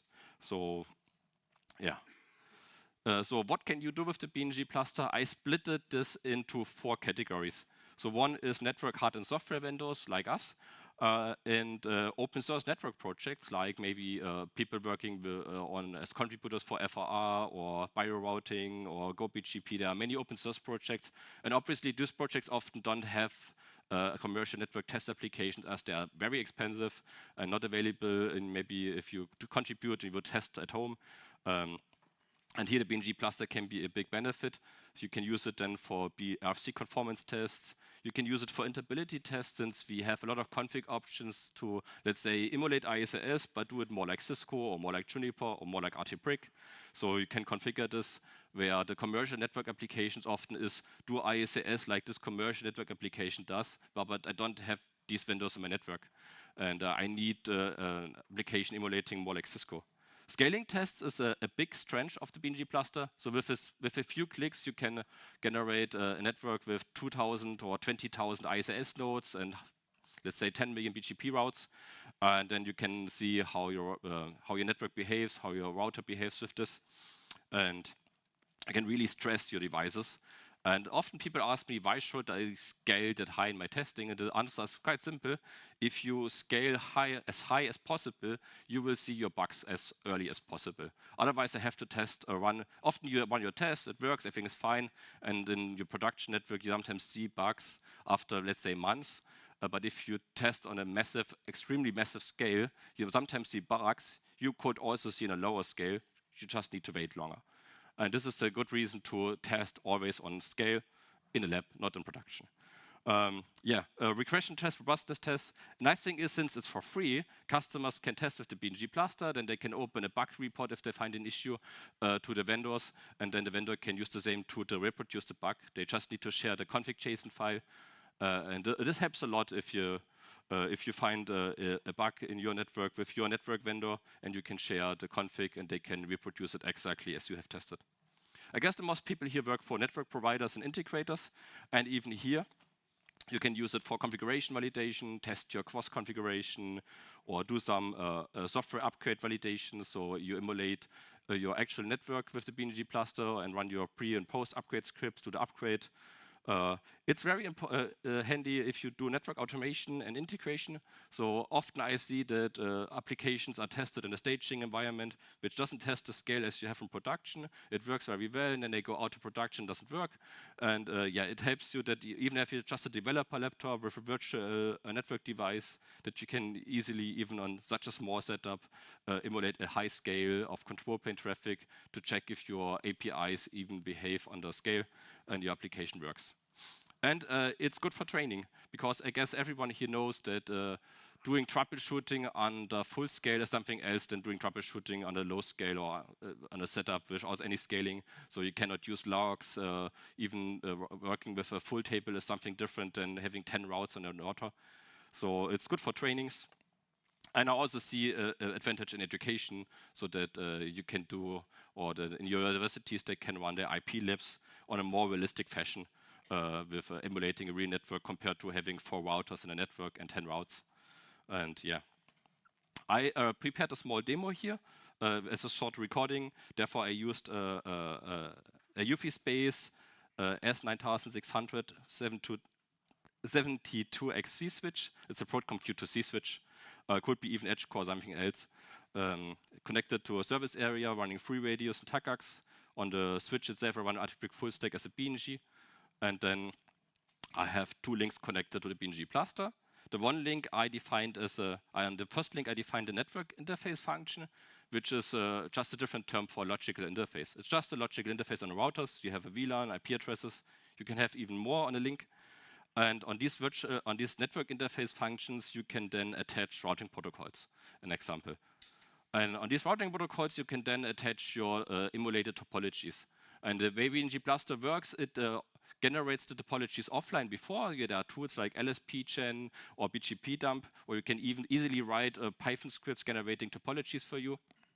It's a small format, and then we have, with the LSPgen an example, you can generate easily random topologies, 10,000 nodes, and not like the most commercial networks that don't generate grid networks, because networks typically are not 10 to 10 grids. We can say random graphs, you can give a seed to reproduce the same randomness, and you can even say the multiplier for the ECMP links, because if you do, let's say, 10,000 ISAS nodes and 8 links ECMP between all the nodes, then you can really see how long your SPF can take, and then you can use this to tune your router operating system. So this is a quite handy thing. On the access side, we have VLAN ranges, and to these VLAN ranges we can attach then protocols like PPPoE or IPoE. In this example, I just created 16,000 sessions, half and half, and then you can attach traffic. And we have, most of the time, we actually have 2 different types of traffic here. One thing is auto-generated traffic, which means we call it session traffic. So if you enable this feature, then it automatically discovers all IP endpoints between all the sessions and the network interfaces, and automatically generates, let's say, traffic between the endpoints to verify that forwarding works. Because it's one thing to say, oh, all PPP sessions are up, but it's not a thing that also all IP addresses are reachable. And then it even measures the time between a session is established and traffic is forwarding, because this time has to be very small, otherwise the CPEs are freaking out. And yeah, then I also attached 1 million traffic streams just to test that all the 1 million routes in my emulated core network are reachable. And what the Blaster is also doing is, if you configure this correctly, it can even validate that traffic is not just received, it also has received with the correct label and these kind of things automatically for you. So this is how a config looks like. These are just a few fragments. It's just a JSON file. And then you have sections like interfaces. Here's a network interface. Here's an access interface. Here, this is meaning the VLAN range. Then you have protocol sections. And there's a lot of config options in all the sections. Here, an example, you see a traffic stream. Then there's a stream group ID mapping the access interface section to the traffic streams. And then for each session, it generates the stream out of the template. And this is a bit how it works. It's not that complicated, and it's just a JSON file. So you can generate it with a template tool. You can easily share it, which is a big advantage compared to, since a lot of commercial software still have some more like binary blob XML-like formats you don't understand and cannot template. And this is just a JSON file. It's simple. So for the demo. So this is the actual CLI of the BNG cluster. So if you start it, it has an N-curses interface, which is handy because you can run this over a jump host. And you don't need to deal with HTTP tunneling and all this stuff. If you have only jump host SSH access, it works, it looks good. On the right side, you have your log viewer. On the left side, you see the statistics, the sessions. There are even different views. You can press F1, F7, F8, so go through the different views. So you can see a few more details here. And here you see the progress bars going up, the session traffic verified, then the streams getting verified. And one thing you see now is that 2 streams fail. So you see 2 out of 1 million streams could not be verified. So then the question is, what's wrong here? So this is a very typical case. You do a test, not everything works. And then there is a CLI in the BNG cluster you can use. And then you can use the BNG cluster CLI. So you have to open a second terminal window here if you do this manually. And then you can use the streams pending API. And this just returns you all the streams which have not been successfully verified. So you see the 2 streams. And then I can do a stream info command with the flow ID here. And then I get all the details about this traffic stream. And then you can see this is the stream. And you see these are all informations we have for each of the for all, let's say, 10 million streams. And then if I just copy the prefix of the streams into my router, this is now RTPRIC full stack, our BNG, and the CLI of it. Then you can see that I have made a mistake because I advertised prefixes I already used as local IP addresses. And obviously the local IP addresses, they win, and the traffic goes in the wrong direction. So this is why it failed. So I just made this to show a bit the troubleshooting cases. And then, yeah, here you can see how it looks like on the other side, on the BNG side, so on the CLI. So we can even see if all the sessions are established here. So let me go a bit forward. So here you see all the sessions with the line IDs, agent remote, circuit ID. We even support almost all access line attributes in the BNG cluster, also those which are still in the IETF, even sometimes wrong formats. We even have options to make the behavior faulty, as we have CPEs doing it wrong. So I would like to emulate the wrong behavior and these kind of things. So it's built to manipulate the protocol stack in a way to emulate what you have in your network. So then, but obviously this is not what you will do if you automate your tests. Therefore we have the BNG cluster controller. It's also open source. And this is a tool or a daemon which provides you a REST API for this. So internally we use Robot Framework to automate all our tests. And then you have a REST API endpoint to create test instances, provide the test configuration, start your tests, interact with your tests, and even download then the report files, the PCAPs, and so on and so on. And it also provides a Prometheus metric interface. And this is then how it will look like if you do this API driven. So this is what you then do in your automation. So you can create an instance with the configuration you have defined in JSON. This is the configuration we used here. And then After you created this, you can check the status. Then you can do a start command. In the start, you can give even some parameters like logging flags, enable PCAP. And then you can do a command like BGP sessions command. And then you see the result here. These are the BGP sessions of the BNG cluster. And yeah, this is how it works. This is then the parameters of the upper side of RBFS. So the RDPRIC full stacks automatically has parameters running. So we can check if the routes are also received on this side. So, but because I'm running out of time, so yeah. And yeah, the next big thing is, since in RTPRIC we built carrier grade NAT on Broadcom, the first question was if we sell a product with 8 million NAT translations, or actually 4 million bidirectional streams, we have to test this. We cannot just say, yeah, Broadcom says it should work, but we have never tested. And so we extended the BNG Plaster to be able to test our NAT product. And it's something I guess a lot of people building their own NAT applications. It's a popular thing to build NAT on Linux or carrier grade NAT on Linux. Can even use this to test their NAT application if it works on scale. And here we invented a thing like WAR TCP streams. So to not emulate 10 million TCP streams with a full handshake, we just use UDP streams with a TCP header. And per default set the SYN flag. And then all the NATs I tested, they probably work fine with this. And then they can test the NAT on scale if it works. And then the NAT true flag here handles in a way that the downstream traffic does not come until the upstream traffic is received. And then we learn the public IP addresses. You can even see here in the API, if you do stream info, you see the received source IP addresses. And you can even change the TCP flags. So if you're more interested in how the BNG cluster is used for NAT, there's also a demo on YouTube just doing half an hour just NAT with BNG cluster. So we also support HTTP redirect or HTTP client and server. We built this for our HTTP redirect, but we also use this for NAT to have a few thousand real TCP sessions and applications.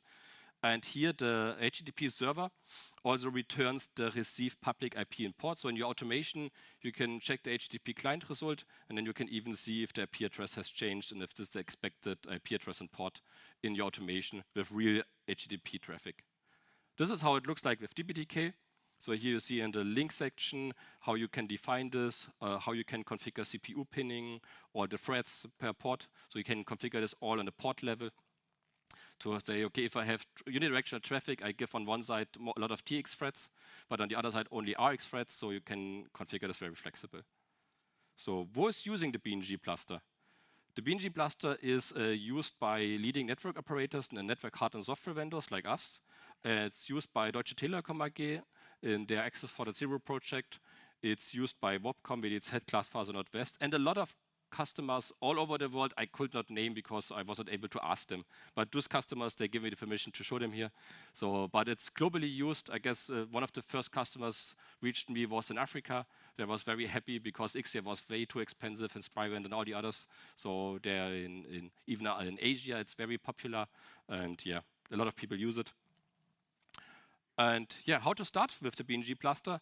I provided a quick start guide. So if you go to the documentation, there's a quick start guide. The quick start guide is just requires an Ubuntu VM, a Planck VM. You can create VirtualBox, and then you can go step by step here. You don't need a lab, you don't need network equipment. Everything is provided in steps. So the BNG cluster emulates the PPPoE server and the client, or you do ISS between two cluster interfaces, or then there's also an example with GoBGP and BNG cluster.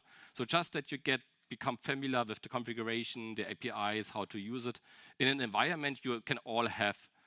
Otherwise, you will need a lab for this, and then it's always looking different depending on what your lab is. So here you have something you can go through. It's a few exercises, and then you get familiar with how the BNG cluster works. But we also want you. It's a community project. It's an open source project. It's funded by RTPRIC, so which means I do this in my work time.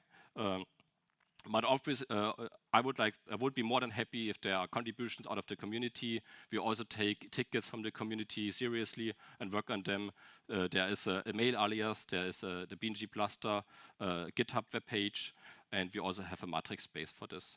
So, and I guess I'm in time. If there are any questions.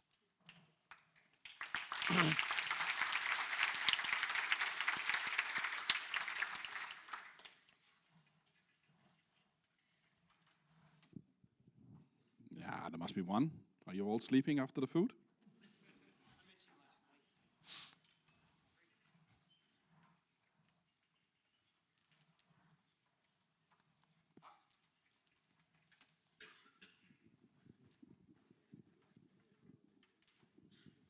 Per Meyer, Globe Connect.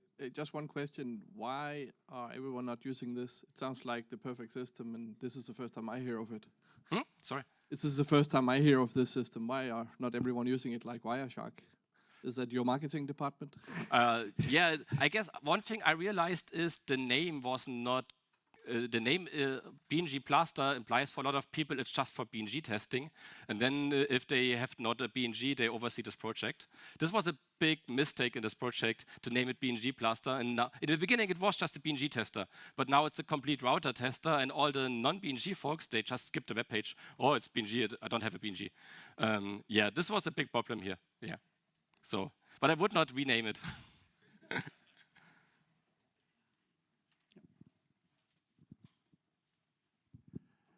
Henrik Kramselund from Security.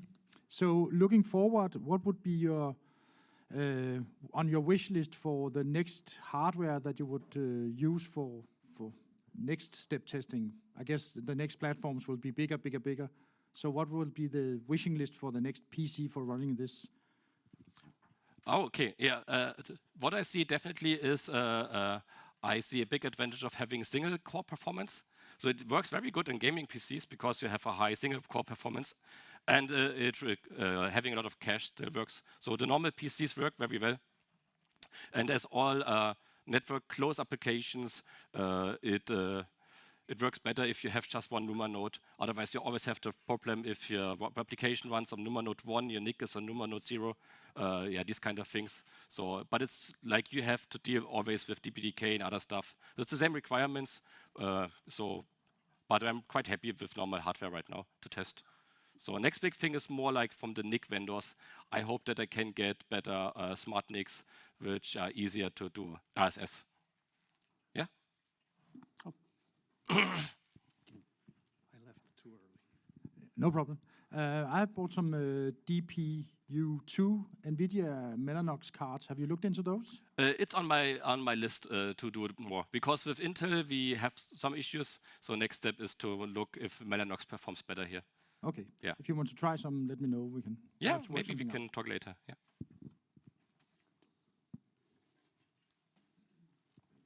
Any other questions? Oh. Hi, Jan from Nordlys.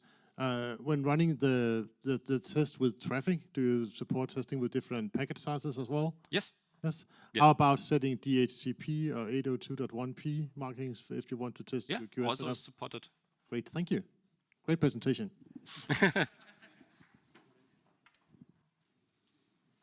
Okay. I think we've run out of questions. So let me gift you with this nice colored box of chocolates. Thanks a lot. And thank you very much.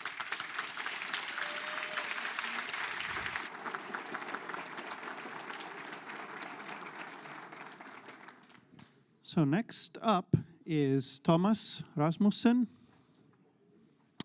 Yes, and you didn't get your microphone ready, so.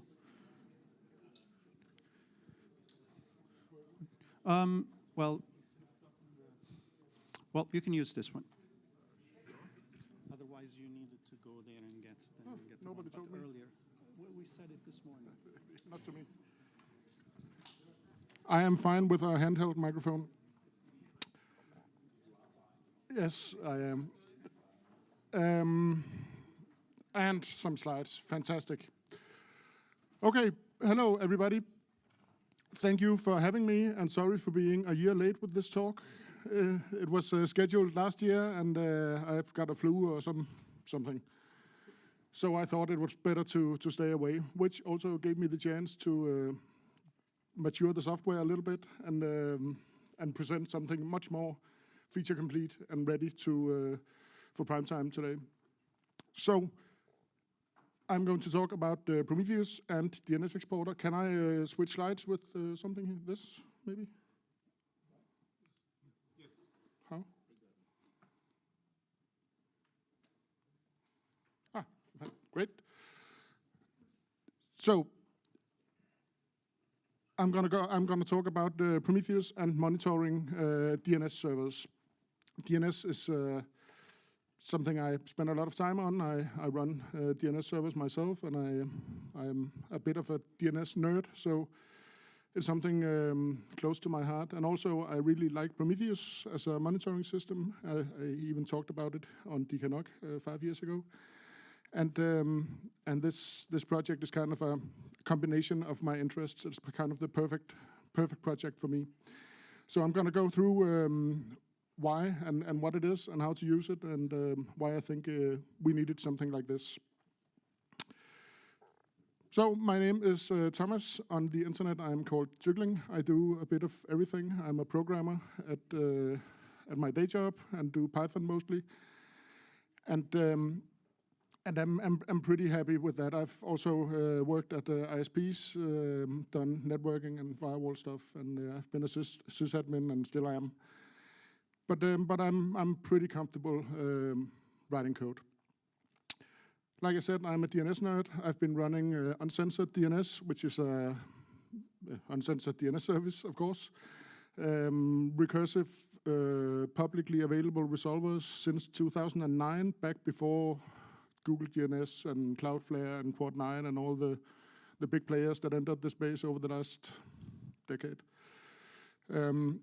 Uncensored DNS is a non-commercial, almost anti-commercial project, and it currently runs the encrypted protocols, but no longer runs the unencrypted, plain old port 53 UDP and TCP DNS. There was too much abuse, and also I'm a bit of an encryption privacy buff, and I think that the encrypted DNS protocols that have come to light over the last 5-10 years are very nice, and I absolutely would like everybody to use them. So I turned off the unencrypted ones on my own servers, of course.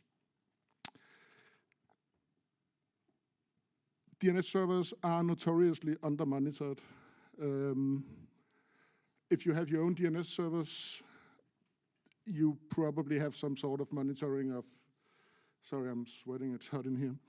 You probably have some monitoring of maybe the load, like how many queries per second and stuff like that, but maybe not more than that. If you have a domain name, like you run some service, and that service is of course entirely dependent on your domain working, often DNS monitoring of that is implicit in that you do an HTTP request to the web server or something, and that implies doing a DNS lookup.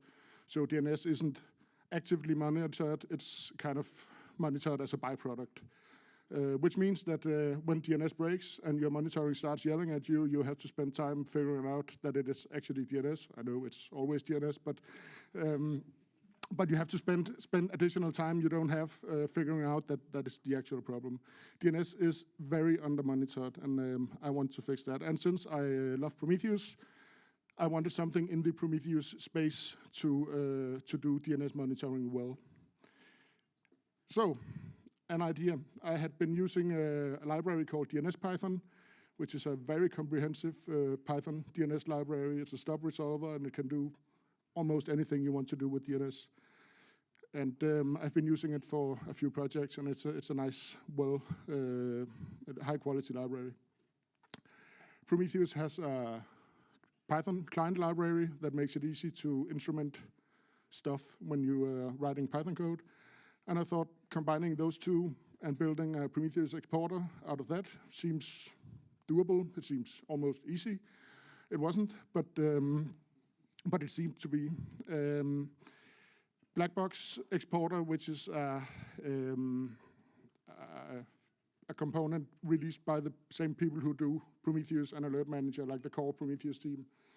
They have a component called Black Box Exporter, and it's named so because the recommended way of extracting metrics from stuff is white box monitoring, right? You sit inside the thing and you export from your application, for example, the important metrics. It's called white box monitoring. Black box monitoring is stuff like pinging something, or doing an HTTP request, or doing a DNS request. It's you're poking something from the outside. It is a black box, effectively. You're just asking it and marking down how long it took. They have the Prometheus project makes black box exporter, which has a few DNS features and can do some of what the DNS exporter can do. And I was inspired to make it Prometheus exporter with an exclusive focus on DNS to support more of the encrypted protocols, which are not currently supported by black box exporter, more response validation, like make sure this response is DNSSEC signed, or make sure that the MX record matches this regular expression, or doesn't match this, stuff like that. So it seemed obvious to write some Python code, which is what I do. So it seemed easy enough. The end result is about 1,500 lines of code, so it wasn't that easy, plus 1,000 lines of unit tests and stuff on top of that. So it took a bit of doing, but it turned out very nice. It is exactly what I wanted, and those of you who know me know I'm a bit of a perfectionist, and I do not give up before I get what I want. And I'm very proud to announce that this is the first piece of software. I'm 44 years old. I've never tagged a piece of software with 1.0 before, and I did that this morning with DNS Exporter. So thank you.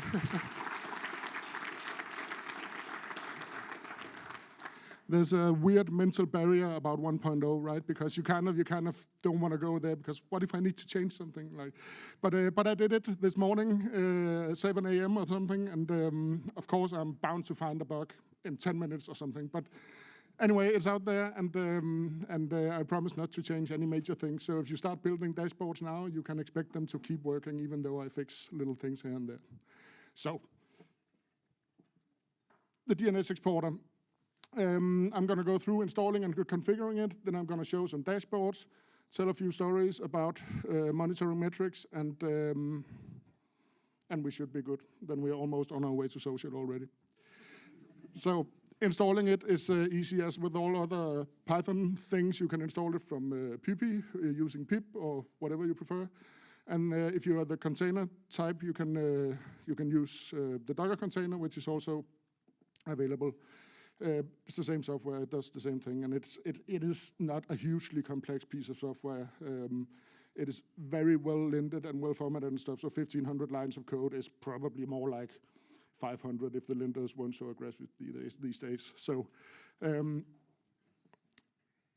running it is easy enough. There's a command, you can run it in debug mode, and you can give it a config file if you need to.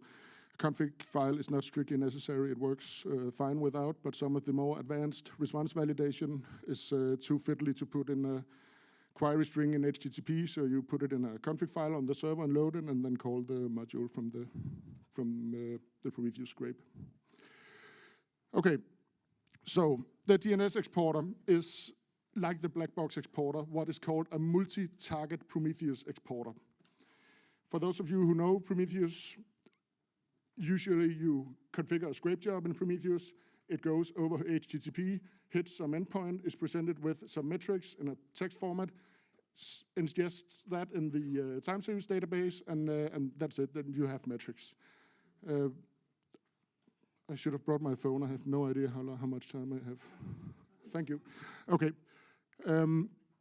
So you have a scrape job, it hits an HTTP endpoint, gets some metrics. The scrape job scrapes the target directly, usually like you hit your application/metrics endpoint or whatever. A multi-target Prometheus exporter is a design where Prometheus hits the exporter and then asks the exporter to fetch the metrics. And in this case, it's by doing a DNS lookup and returning metrics about it. So what you configure in Prometheus is which DNS lookups to do. Then Prometheus asks DNS exporter to do the lookup, and returns a bunch of metrics about how it went and how long it took and response sizes and stuff like that.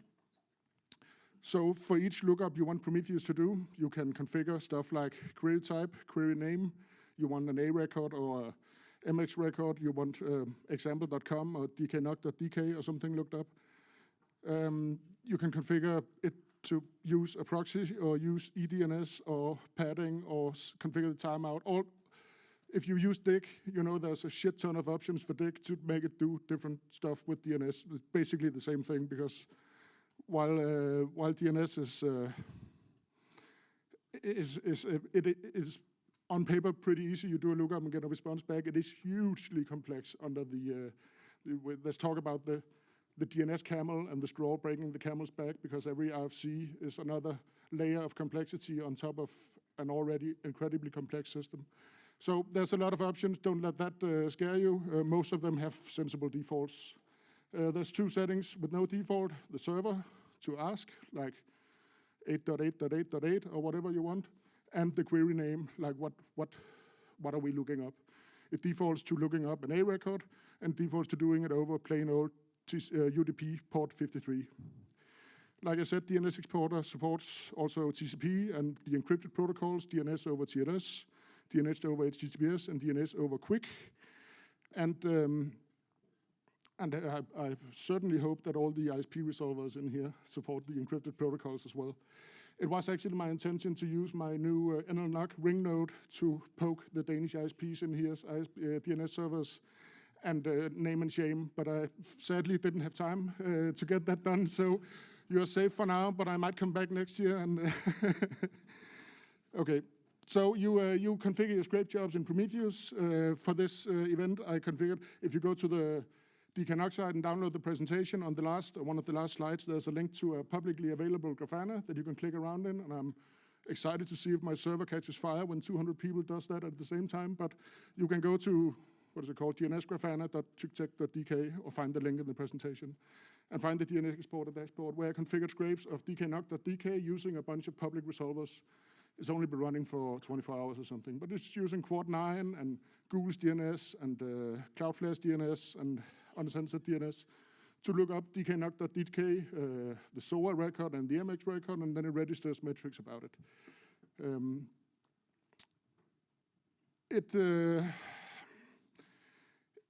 When you have a lot of stuff, you do the same for DKNOG lookups over IPv4 and over IPv6 for various settings. So you can use all the YAML tricks with anchors and reusing config snippets. And you can also define a configuration file that has most of the settings, and just in your Prometheus scrape config, just refer to the module you defined in the config, and your Prometheus config goes from 10,000 lines to 200 lines. It is highly recommended to do it like that. This is exactly the same thing as Blackbox Exporter does, so if you've tried that, then you will be familiar with the concept. So here's 3 modules, one called TCP, one called TCP-v4, and one called IPv6, and they set a protocol setting and a protocol and a family setting, respectively. So it's just a shorthand for specifying all the options. It has 2 endpoints. The query endpoint is used to do the actual DNS queries, what we're here for, and the /metrics endpoint is internal metrics for the exporter, like failure reasons and histograms for query timing and stuff like that. The metrics that comes out of this, it's always a bit difficult to wrap your hand around metrics in a text format, so there'll be some screenshots in a bit, but 3 main metrics per scrape. One is how long it took, DNSX query time seconds. It's 0.12 seconds or whatever it takes. In Prometheus, time series have dimensionality with labels, so these have a bunch of labels, so you can, in Grafana, do a dashboard and say, show me only family IPv4, or only transport UDP, or whatever you're interested in. The next one, this top one is set once per scrape. The next one is set once per resort record in the answer. So if you send a NS lookup for root, then you would get 13 NS records, right? Because we have 13 root servers. And then the middle one here would be set 13 times with different labels. It includes all the labels above, plus the 5 minutes, yeah. Plus a few more resource record specific labels. And then 1 or 0 success, which is the norm in Prometheus exporters. I included them here so you can see the values. It's server is something like dns.google port 53 and shows the IP address and everything. It gives you very, very nice filtering possibilities in the dashboards. A bunch of internal metrics is exposed, and be sure to scrape both of them, both the internal and the per query metrics, so you get the full picture in Grafana. The dashboards are, because it's so subjective and so specific what you want to monitor in DNS, some people have DNS servers they run. They don't care about what they look up. They care about how the servers are performing. Other people have domains that are very important to them. They care that these domains are DNSSEC signed and return the right IP addresses and MX records. They don't care that much about what servers. They might just ask public resolvers to make sure their stuff is working. So this is from the official Grafana dashboard, but I expect most people to make their own dashboards inspired by the official ones. So this one shows response time aggregated by various labels, by NSID, by the monitor, the exporter running, by the server being asked, address family, proxy, and protocol. The failure reasons here illustrate very, very nicely that Quad 9 does rate limiting, but only on IPv4. I configured this with 4 or 5 public resolvers, like I said. One of them is Quad 9, and the error rate is almost constant for Quad 9, but only for IPv4, and I'm asking every 10 seconds, so I'm 99% sure I'm hitting a rate limit at Quad 9 over IPv4 and not over IPv6. It's easier to see if you go to the actual dashboard in Grafana than to show this on a screenshot. I'm running out of time. The whole process has been very rewarding, and there's a butterfly effect when you do open source and you start to dig in, especially with new technologies like DNS over QUIC and DNS over the encrypted DNS protocols. I found a lot of bugs, not only in my own code, but also in dependencies and in external stuff. And it's so nice to see the entire open source community slightly improving every time you do something, because you find bugs and you help get them fixed, and you feel nice and they feel nice, and it's all, I really like it.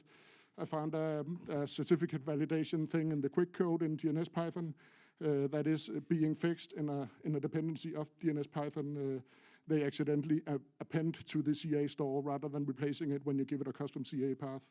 So I disabled that functionality for now, and it'll be fixed in a later version.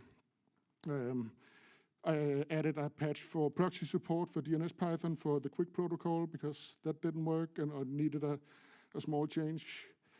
I found a DNS dist bug where the encrypted protocol selection, the LPN identifier, wrongly picked the wrong HTTP, the wrong ALPN identifier.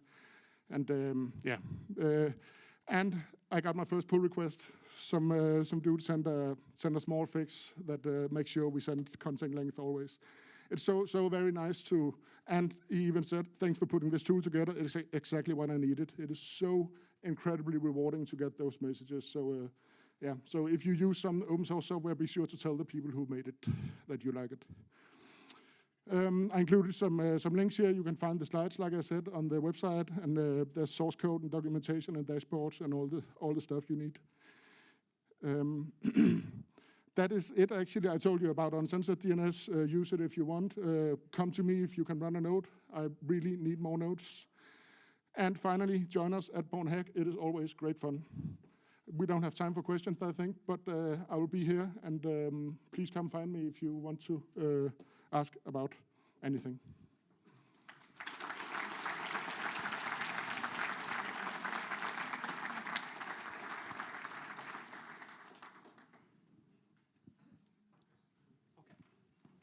We will need to swap out the microphones. Are there any quick questions? We have time for one. Back there. Okay. All the way to the back. And then I'll have to run back to the front. So you said you needed more nodes. What is required to set up a node? Hold on. There's a delay in the answer. Hold on. Think of a good answer. A VM with 4 GB RAM, IPv4 and IPv6, and the ability to announce my prefixes in BGP. So not huge requirements, but the BGP thing is a deal breaker. I need to use my own, but that's it. Okay, well, hit me up if you want to talk DNS or Prometheus or the combination of the two. And thank you, and I'll see you at the social later.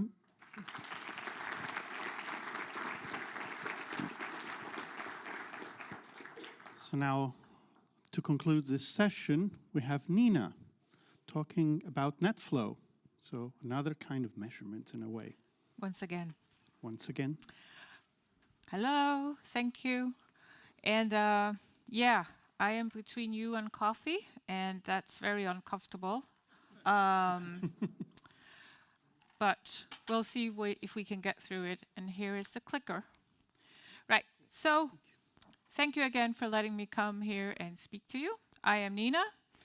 I work for Kentic. And in this talk, I'm going to be talking about a topic or a method that a very old friend of mine, who is also one of our customers, came up with on trying to, what do we need to do to fight DDoS at the source of the attacks?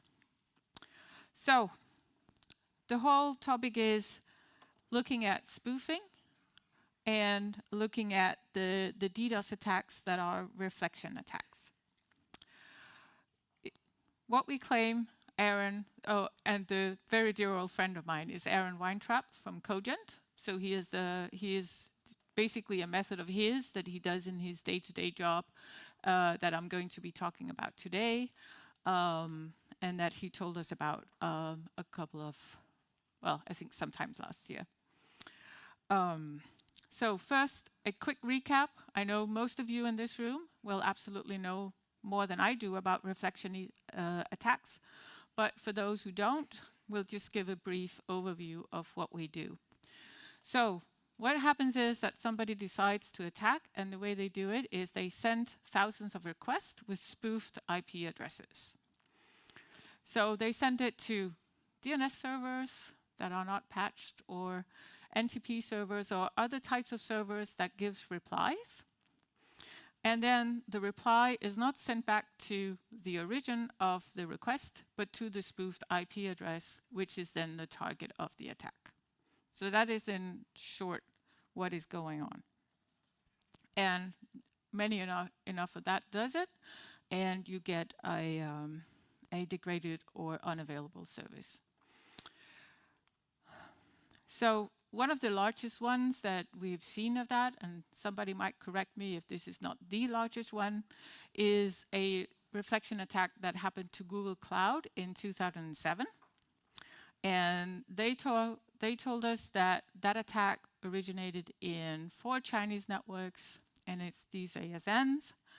And the attacker used these networks to spoof 167 million packets per second to 180,000 exposed DNS, CLDAP, or SMMP servers. And all the responses from all of these servers then went to Google Cloud targets.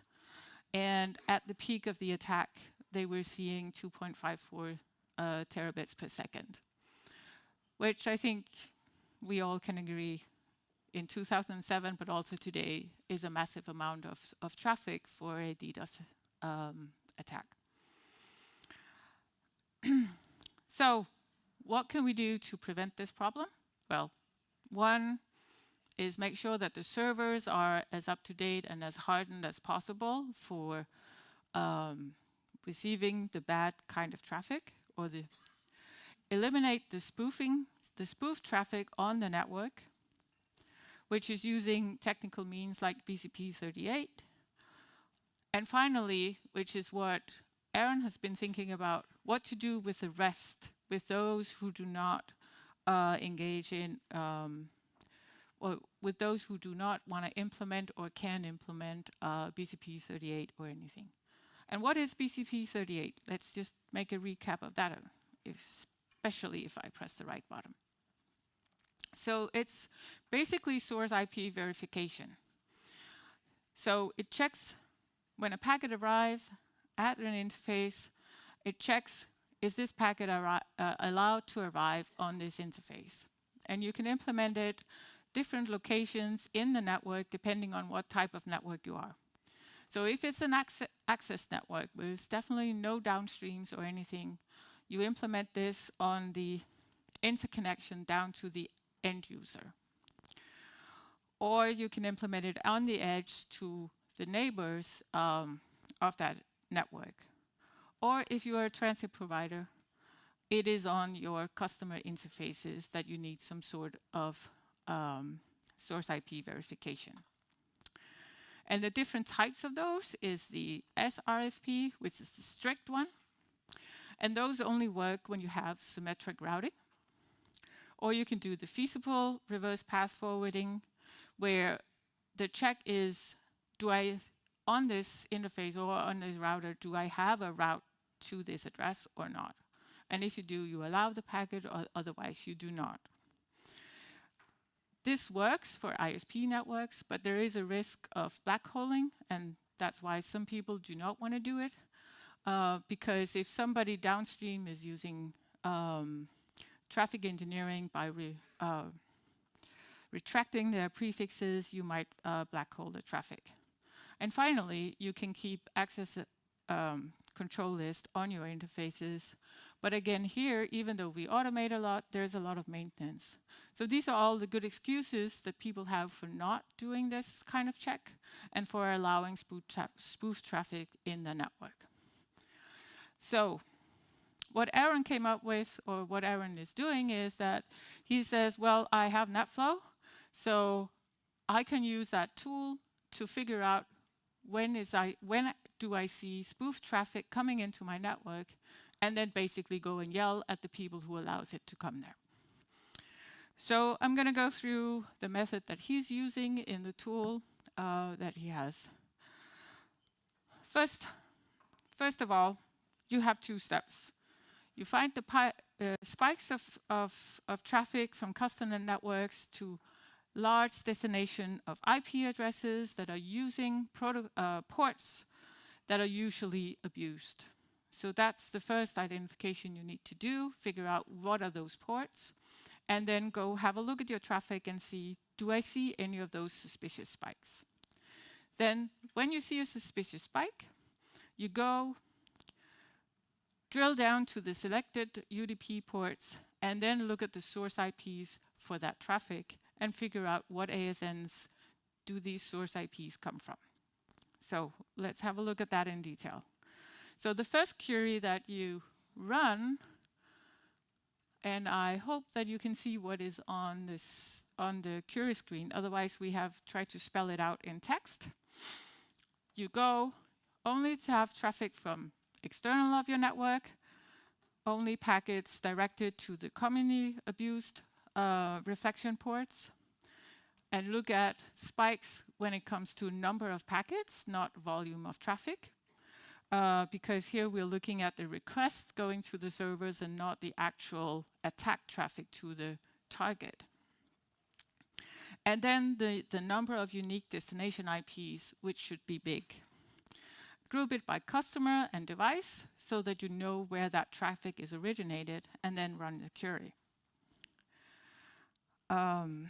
So here's a result of one of those queries. We have grouped by customer. We have looked at the devices. And then in the red square, we see one of those spikes that we should be looking for. So we have a peak of unique destination addresses that comes out for a short period of time. So this is an evidence of a reflection attack. So for the second step, to drill down into that peak, we look only for packets for the UDP ports on the customer, on that particular customer's interface, and then we group by destination IP, AS number, and group by source port.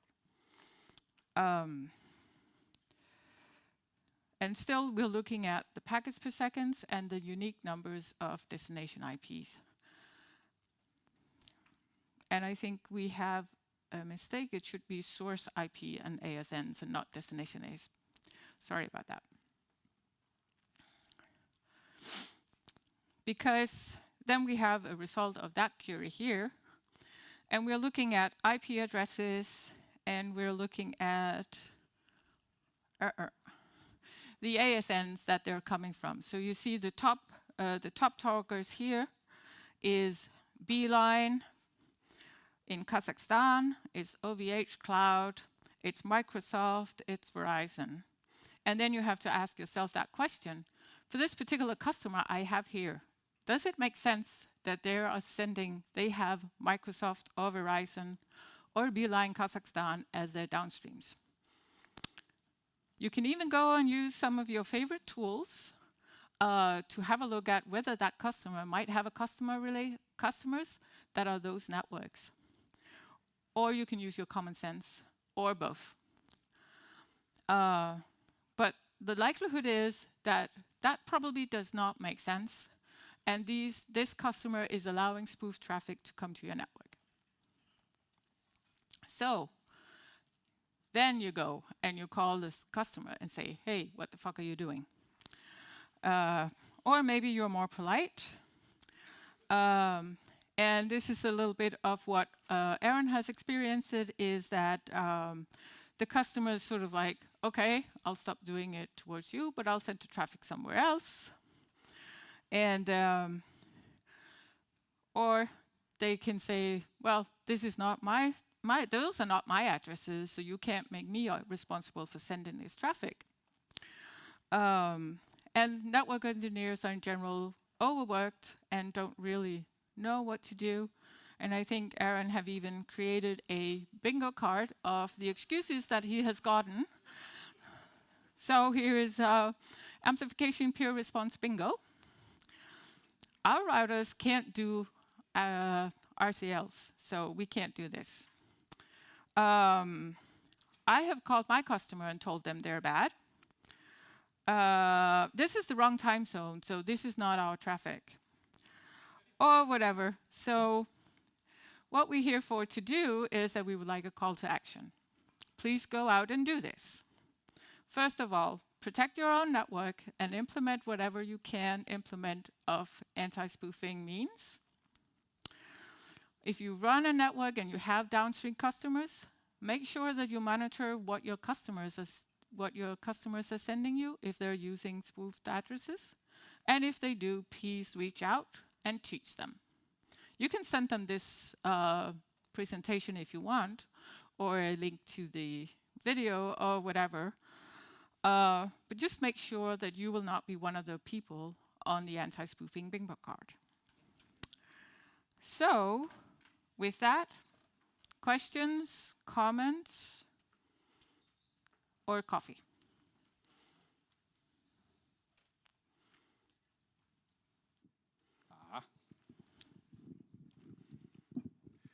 Jan from Nordlys. So you talk a lot about blaming your customers, but actually I see a use case where you can kind of blame yourself, because if you are peering as well, then you will be able to see the same kind of traffic coming in from your peers. And if you see that, the server that is being abused for amplification of the spoof traffic will be within your network. And then you should go clean up your own beep. Just a comment. That is a good comment, yes.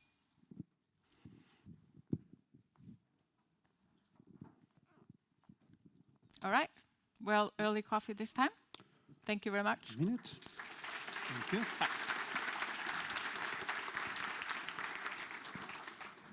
So this means we're going to have a much longer break, but I think no one's going to complain about it. So we see you in almost an hour then.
Okay. Good. I hope you enjoyed the cake. I hope you enjoyed the break. We are ready for the last stretch until the social tonight. And here it's my absolute pleasure to introduce Mr. Thomas Weible, who is going to talk about 400 gig coherent optics. Oh. Thank you very much, Alan. Hello, as Alan already said, I'm Thomas Weible, co-founder and CTO at Flex Optics, specialized in optical transceivers. And today I have a topic with me about coherent pluggables or coherent optical transceivers. And in my personal point of view, it's going to be a game changer in optical transmission. And on this presentation, I will show why and how. And it's going to be split in 2 sections. So there's a little bit theory. There won't be an exam, no worries. At the end, and then there will be a practical, not an exam. So we did the exam actually together with the customer to implement it in a switch operating system and how we did the troubleshooting then. That's what I want to show then. So let's move on or start basically. So a little bit of history. DWDM or coherent technology was around or is around for quite a long time, a couple of decades. But so far it was only used on big transponder cards, which you might be familiar of your transport gear. And on that transponder card, to enable coherent technology, there is a DSP, a digital signal processor. In the past, they were big and huge because of manufacturing capabilities of how to produce a chip. And now we are able to really shrink it down to a really nice size to fit it on a QSF PDD form factor, which is pretty amazing actually. So yeah, the DSP is now built either in 7 or 5 nanometer technology, and it's really, really small. And that's mainly the thing I want to talk about today, this DSP.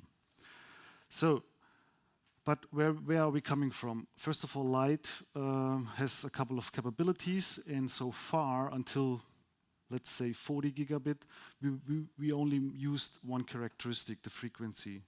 And on the top left corner, you see a typical rectangle shape of a diagram showing 2 states representing one symbol. So you have a state binary 1 and binary 0. I think this is straightforward. On the bottom one, that's how actually the receiver gets the signal. So it's more a sinus-shaped curve, and it's a little bit disturbed. So when we now increase the frequency, and you can imagine what happens, so it's getting more dense and dense, but the levels are also getting closer to each other. And that means for the receiver, it's getting way more harder to detect and differentiate between a 0 and a 1. And finally, the frequency is way too high. The receiver, it's just not detecting anything any longer. And that's a serious issue. So light has more properties. Beside the frequency, there is polarization, for example, and amplitude and phase. And polarization is straightforward. Quite a lot of people of you use it day by day when you look in your privacy screen on your laptop, that your coworker next to each of you can't look on your screen. That's actually polarization, what's happening there. So you can really form the light to a certain angle at the end of the day. For the coherent technology, we make use of 2 polarization angles or directions. And to give you a better view on it, we did a small simulation. So this here is a 16 QAM. To QAM I come later on. A signal on the Y plane. So it's one polarization direction like this. So we have Y plane and the X plane. And so when we run that simulation now and swap over to the X plane, that's the X plane now, also seeing our frequency diagram. And now when we combine both planes together, what's actually happening with a coherent transceiver, we get this nice and interesting, here we go, 3-dimensional form actually, and that's what hits the receiver, and he needs to detect this artificial art to be signals at the end of the day, 0s and 1s. So this was the first one about polarization. And as I already mentioned, we have this 16 QAM now. So what is this QAM? QAM is quadrature amplitude modulation, and with QAM also constellation diagrams were introduced. And this nice matrix, which you see now here, is a 4x4 matrix. And I'm going to explain it a little bit in detail. So it's a complex scheme, and within complex numbers at the end of the day in mathematics, we have a real and an imaginary part. The real part is in phase, and as a reference, I also pointed the dots or the squares in green, which is a PAM4 modulated signal. It's all in phase, so you have 4 states or 4 binary states representing 2 symbols. Or even the previous one mentioned at the beginning, it's an on-off keying, only 2 states with 1 symbol. These are the 2 stars. They are all in phase. Now in QAM, we have those 16 dots and representing 4 bits for a symbol. And that's how is it done? We shift the amplitude by 90 degrees. Or the phase, sorry. The phase is shifted by 90 degrees.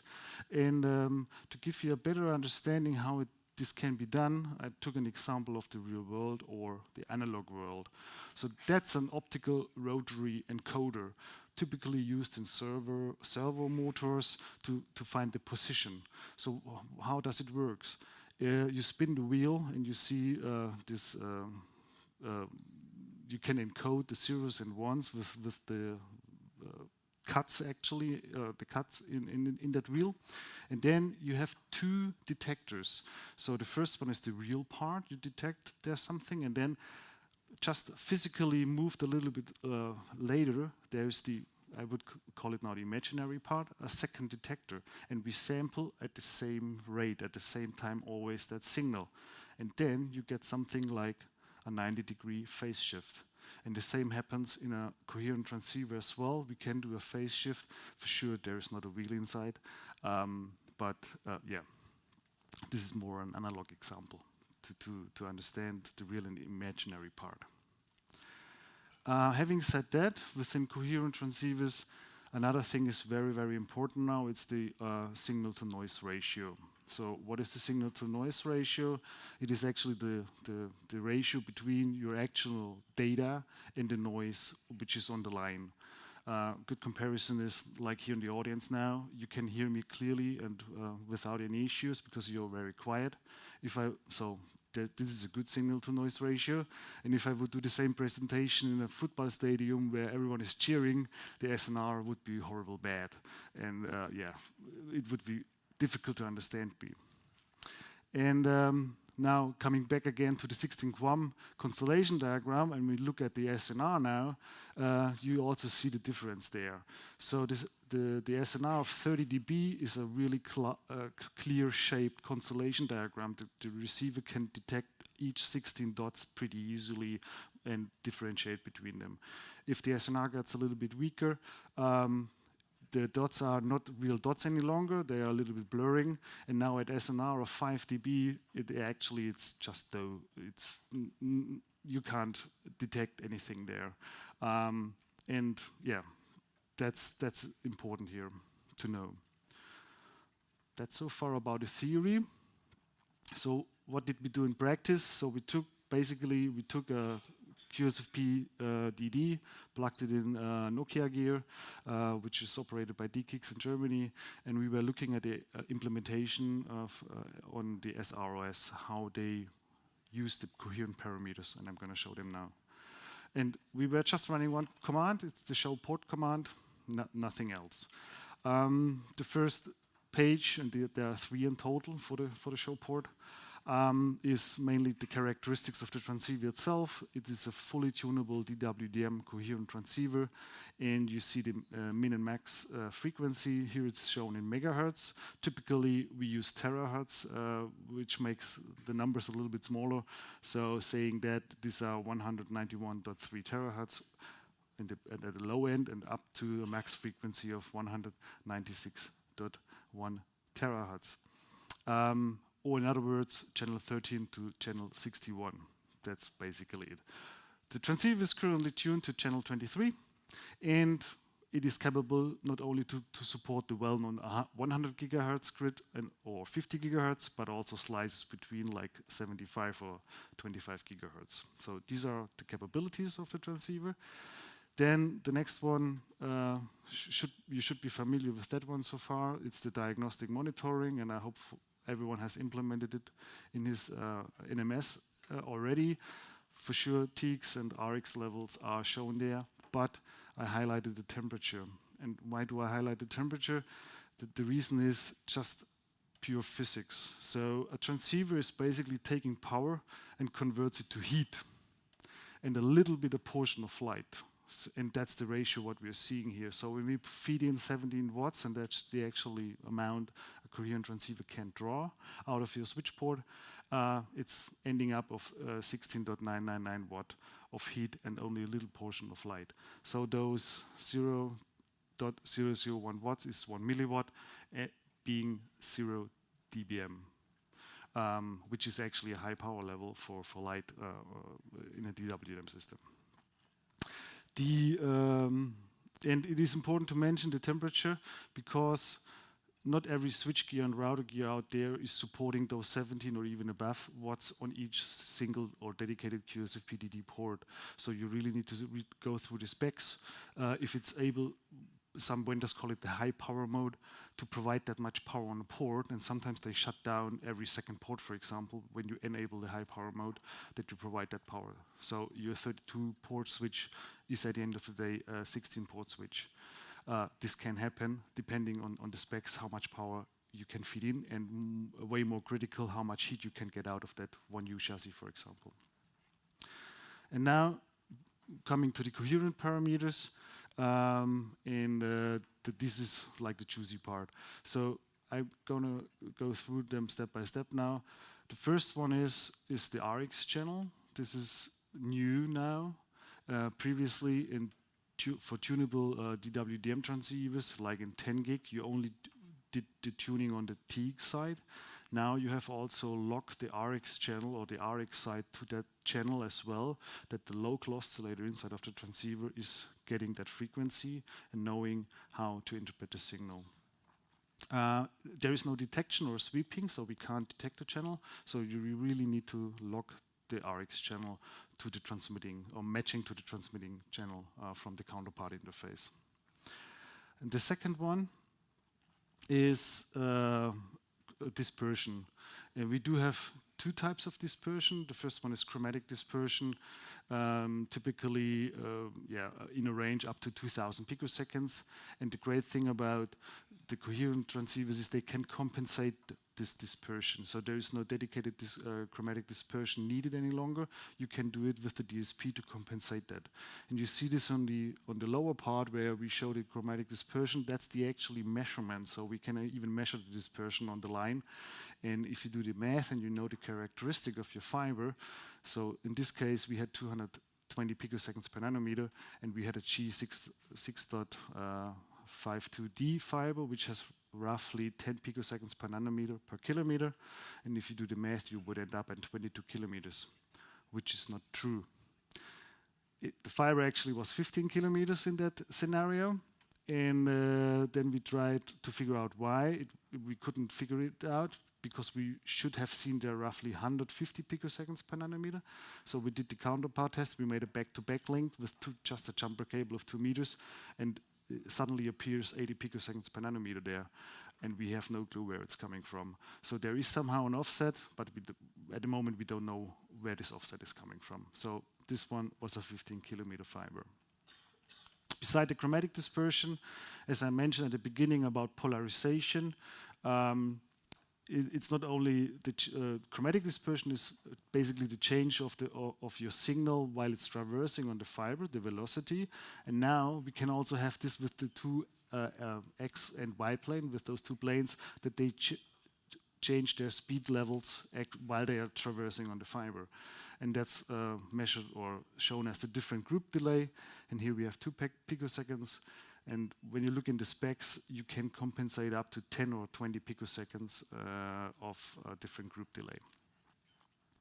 Moving on, about OSNR, we also have now 2 levels of OSNR, not only one, so for each polarization plane. And this one was running at 34 dB, roughly a little bit more than 34 dB, which is very, very well, very good. We can go down to 24, 26, depending on the type of standard we are following. And after that, it's an issue for the receiver. An interesting part was the RxQ margin, and we figured out that Nokia development was quite creative there. Actually, we weren't able to map the Q margin to some what is in the telco or in the optical transmission world known value, and we identified the Q margin actually is the Q factor. So what is the Q factor? It is a measurement in a ratio again about the capabilities of the forward error correction, the FEC, until it's still capable to correct errors. So when this margin is eaten up, so when we are at 0 dB, the forward error correction is not able to correct any longer error-free transmission on the post-FEC side. And here you see the pre-FEC errors as well. We don't see the post-FEC errors. And back-to-back link had roughly a margin of 4 dB, RxQ margin or Q factor. Okay, I'm gonna skip that. I want to point out to the differentiation now about the standards. There are 2 major standards defining now those coherent transceivers. The first one is the ORF 400ZR, and the other one is the OpenZR Plus. And until now, only TX and RX power were quite relevant when we designed an optical network. But now with the coherent one, you should also take in consideration about chromatic dispersion, the polarization mode dispersion, and the optical signal-to-noise ratio. And here you see the major difference between both standards. The OpenZR Plus is a little bit more, let's say, hardened. Especially, it's more tolerant for dispersion here. OpenZR Plus differentiate between low power and high power.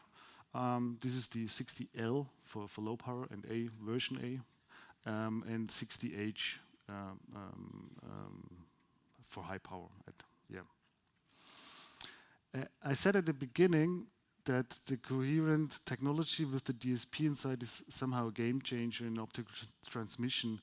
And when we look at this screen now, it's actually just we can increase the bandwidth multiple times just with the fact that we use raw or pure compute power within a transceiver to increase our bandwidth. And this is an enabler also for upcoming technologies like 800 gig or 1.6 terabit or even beyond that.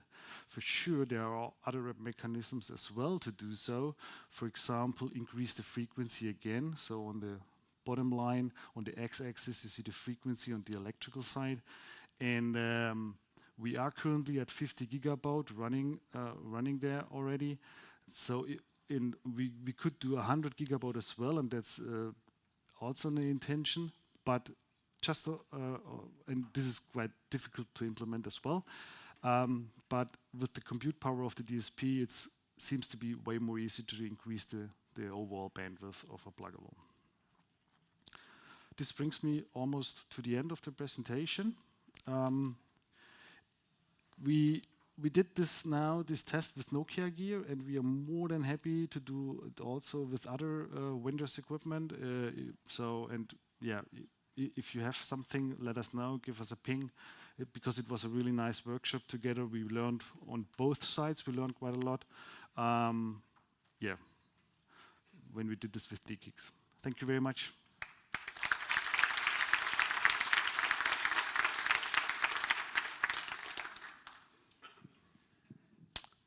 Are there any questions? Thank you.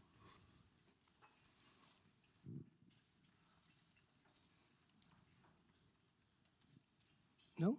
No questions? All right. Thank you. Then I would just say thank you very much, and here's perfect for you. Thank you very much, Alan.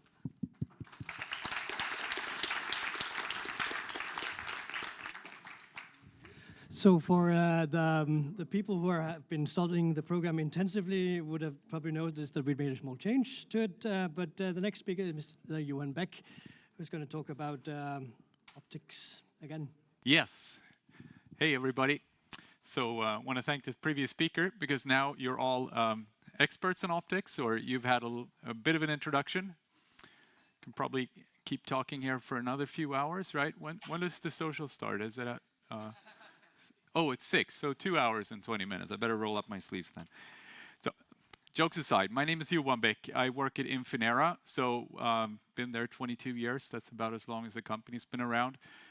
We build and sell optical transport systems. So that means, actually we start with the indium phosphide wafers. We design the DSPs that were mentioned here earlier on, all the photonics, build a system around it, etc., software, sell it to our customers.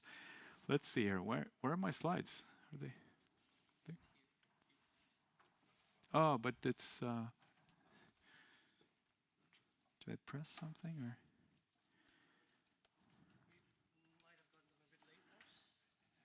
Okay. So I will start with a question to the audience. What is it that... This is a rhetorical question. I know there are a lot of engineers in the room. What came out in 1984 and has 7 layers? Okay, so being in Denmark, my favorite Danish invention is this pålægschokolade, but that's only 1 layer, and I think it's been around since 1963. Okay, so it's not that. My slides still aren't here. It's not Dante's Inferno, because that's like 700 years old, and I think it's 9 layers of hell, which is what networking can sometimes feel like. What else is it not? Let's see here. Any more guesses? Could it be 7-layer dip? Anybody been to Texas? It has 7 layers. This is from 1984. No, it's actually, anybody know? It's 1982. So if anybody had guessed that, it would not have been a bad guess at all. Oh, toilet paper. That's 7-layer toilet paper. That's Rolls-Royce toilet paper. I don't know where to buy it, but thank you. Very good. All right. So it wasn't the 7-layer dip. It's the OSI model. All right. So it has 7 layers, and it actually was first published in 1984. And I think maybe some people would argue that there's a layer 0 somewhere down in the basement. I don't know when that was added, but at Infinera we work at layer 1. I think a lot of people here in the room work at layer 3. And I wanted to say ignorance is bliss. This is what the OSI model is built on. If you work in a layer, you basically hide all the complexities from people above you, right? And you also don't have to worry about the stuff that's downstairs from you. So, for example, ignorance about layer 1 is bliss, I would argue, right? And that's at layer 1 we try to, keep people above us from not having to worry about things like OSNR, nonlinear penalties, all these things. Ignorance about layer 3 is also bliss. For the past 4 years, I've been touring around in EMEA here, because we're developing coherent pluggables, right? So I've had to learn quite a lot about the layers above. It's really interesting, and there's a lot of amazing things going on, as we have heard here today, right? So when I put the title of the talk together, I wanted to talk a little bit more about IP optical convergence, which is a topic that's been around for a long time. I did a search on Google yesterday, and I think I found like all the vendors had said something about it. Very few network operators, at least not on the first page. So Ericsson, there's a link that's 10 years old, right? Something from Scion. Roger, you're here in the room somewhere, right? Cisco, Juniper. Everyone's talking about IP optical convergence. And why is this? Should we take these layers at the bottom and just collapse them into one big... I don't know. It's great to see everyone here in the room, but I don't know if I could learn everything. So what's happening is that there's this rise of coherent pluggable optics, as we heard from the last speaker. Optical technology has shrunk so much over the last 2 decades. When I started at Infinera in 2001, we were working on something called photonic integrated circuits, which allowed us to build like tiny photonic components, right? 100 gig optical chips that we first started selling in 2004. They were sitting in a chassis the size of a fridge, 400 gig of capacity, some switching, some cool software features. And now today, a QSFP-DD, it has basically the same functionality. And now I feel old, right? For the first time in my career. But what happens when you take something that's the size of a fridge and you make it the size of a finger? Well, it means you can start using it in a lot of places. So the hardware architectures of networks will be very, very impacted by this. And this is something that's happening now. You can take this this piece of layer 1 equipment, DWDM equipment, and you can put it in a layer 3 device. You can put it in a server. So we heard something about smart NICs and DPUs earlier. You can get a DPU with a QSFP-DD cage, and why not put a coherent interface inside that? Mobile transport, radio units, baseband units, 5G advanced 6G networks will need a lot more bandwidth than mobile transport has seen in the past. So this is being discussed everywhere, and this is why people are talking about IP optical convergence. Something about performance. So when you want to start using these small transceivers, right, in large transport networks, the performance has to be good. And it's getting to that point now. We did some tests in Aurelian's network a year ago with our 400 gig 16 QAM plug, and we announced error-free transmission over 1,800 kilometers, which is still the best announced to date, result to date that I'm aware of. Maybe anybody from Aurelian in the audience? Thank you. And if that's not good enough, the next generation 800 gig pluggables, which we're already working on, we'll have some hardware at OFC later this month. They will basically go to the moon and back if you run them in the 400 gig mode. So the hyperscalers, they want 800 gig now, but most service providers will be happily running these as 400 gig QSFP-DDs, and you can go, 4,000 kilometers. This is under ideal conditions, so you run this over a nationwide network. You're going to need really, really good fiber and amplifiers to achieve this. So let's see. So IP optical convergence, it can happen from a hardware architecture perspective, but there's more to it than that, right? So I don't know which AI came up with this. There was no AI involved, it was just me. But so this OSI model is actually reflected in many network operator organizations as well.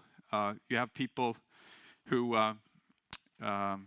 are used to seeing CLI, dressed in blue here. Maybe they work with layer 3 equipment.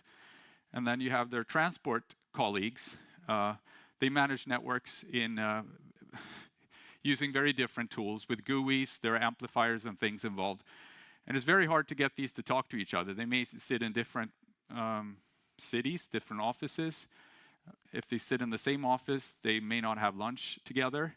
And the people operating the routers probably don't trust the transport folks inside their routers in their CLI. So this is where a lot of work needs to happen to basically allow this new hardware architecture to be operated in a real network. So when we talk about how can we use these coherent plugs, right, I think client optics, the way we're used to connecting to router ports, you look at how much loss is there. Is it 5 dB or is it 7 dB? Should I have a short reach, intermediate reach, a long reach or extended reach client optic to connect them? And this is where the 400G ZR plugs came out, driven by hyperscaler use cases, where you basically going across town over a certain amount of attenuation. But transport people, they have amplifiers. There are things called ROADMs. There are a lot of bespoke equipment that make up a line system. And you have to worry about this thing called OSNR that was described earlier, nonlinear penalties, and a lot of analog effects.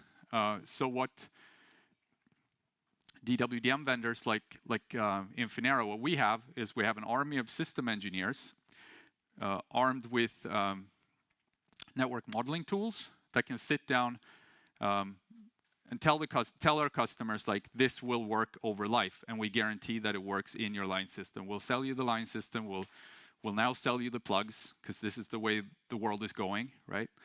But the languages are very different, and the use case on the left with dB loss is very, I'd say, developed, and the use case on the right, where you're using pluggables over line system, this will take some time.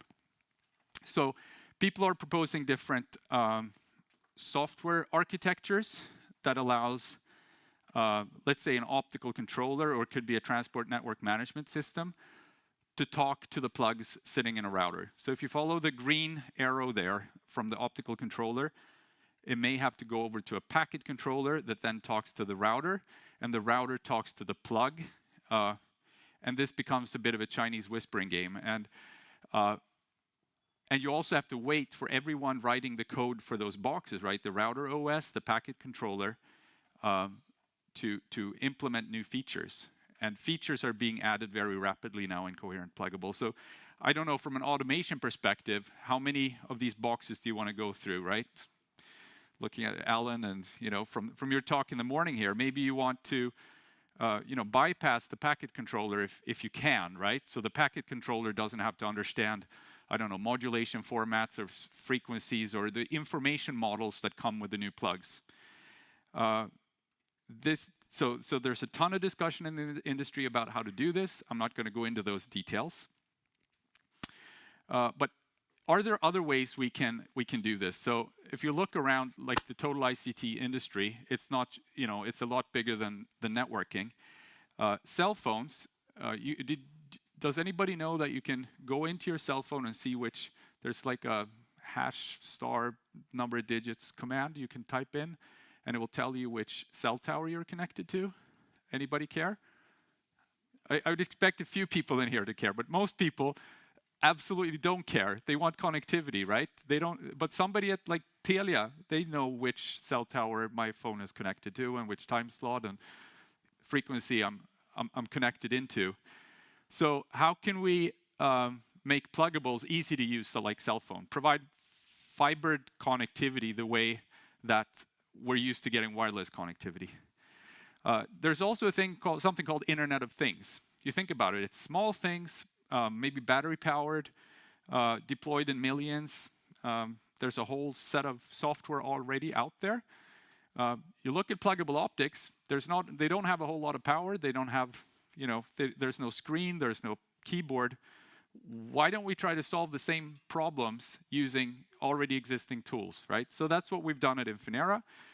We put a lot of thought into our plugs. I just stole a marketing slide.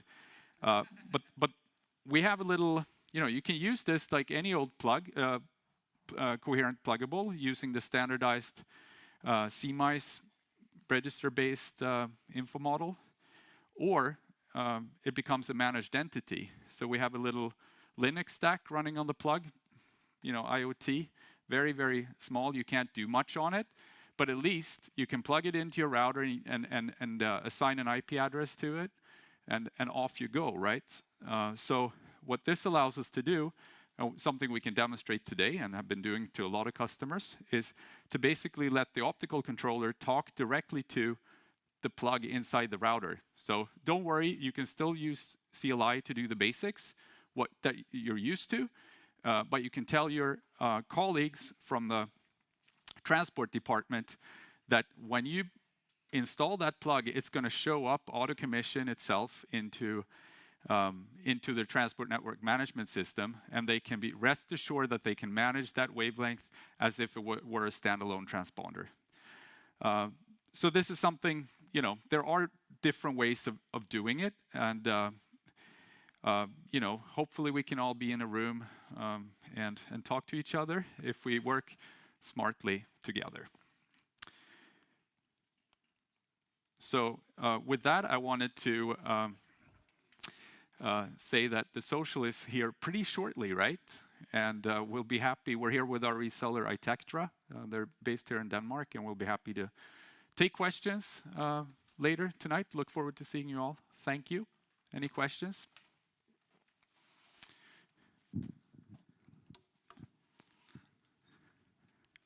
Anybody? People are tired and ready for the social again. All right, great. Thank you all. It's a pleasure. Thank you. All right, hang in here with me. We are nearly at the end. The next talker is Mr. Bernd Spies, who is going to talk to us about issues and impact in BGP peering configurations. Give him a welcome, please.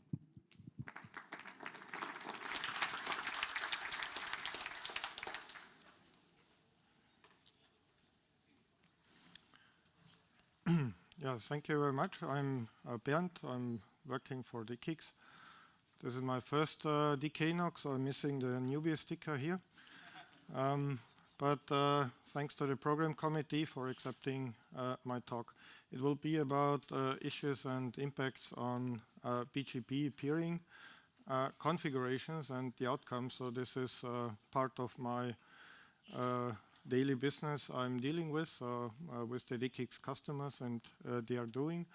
I'm part of a peering team, so we care about customers on the doing side, so to say. Very quick, what is DKIX doing? So we operate internet exchanges. So the original one is in Frankfurt. So this is where we're maybe known for that, but it's not even Frankfurt. We have a bit more. But this here is the marketing slide, and then we are done with that part. So coming to my topic, so of course this is the warm-up here. Everybody knows that. So if you make the port full, then you have a problem. I think this is not a surprise.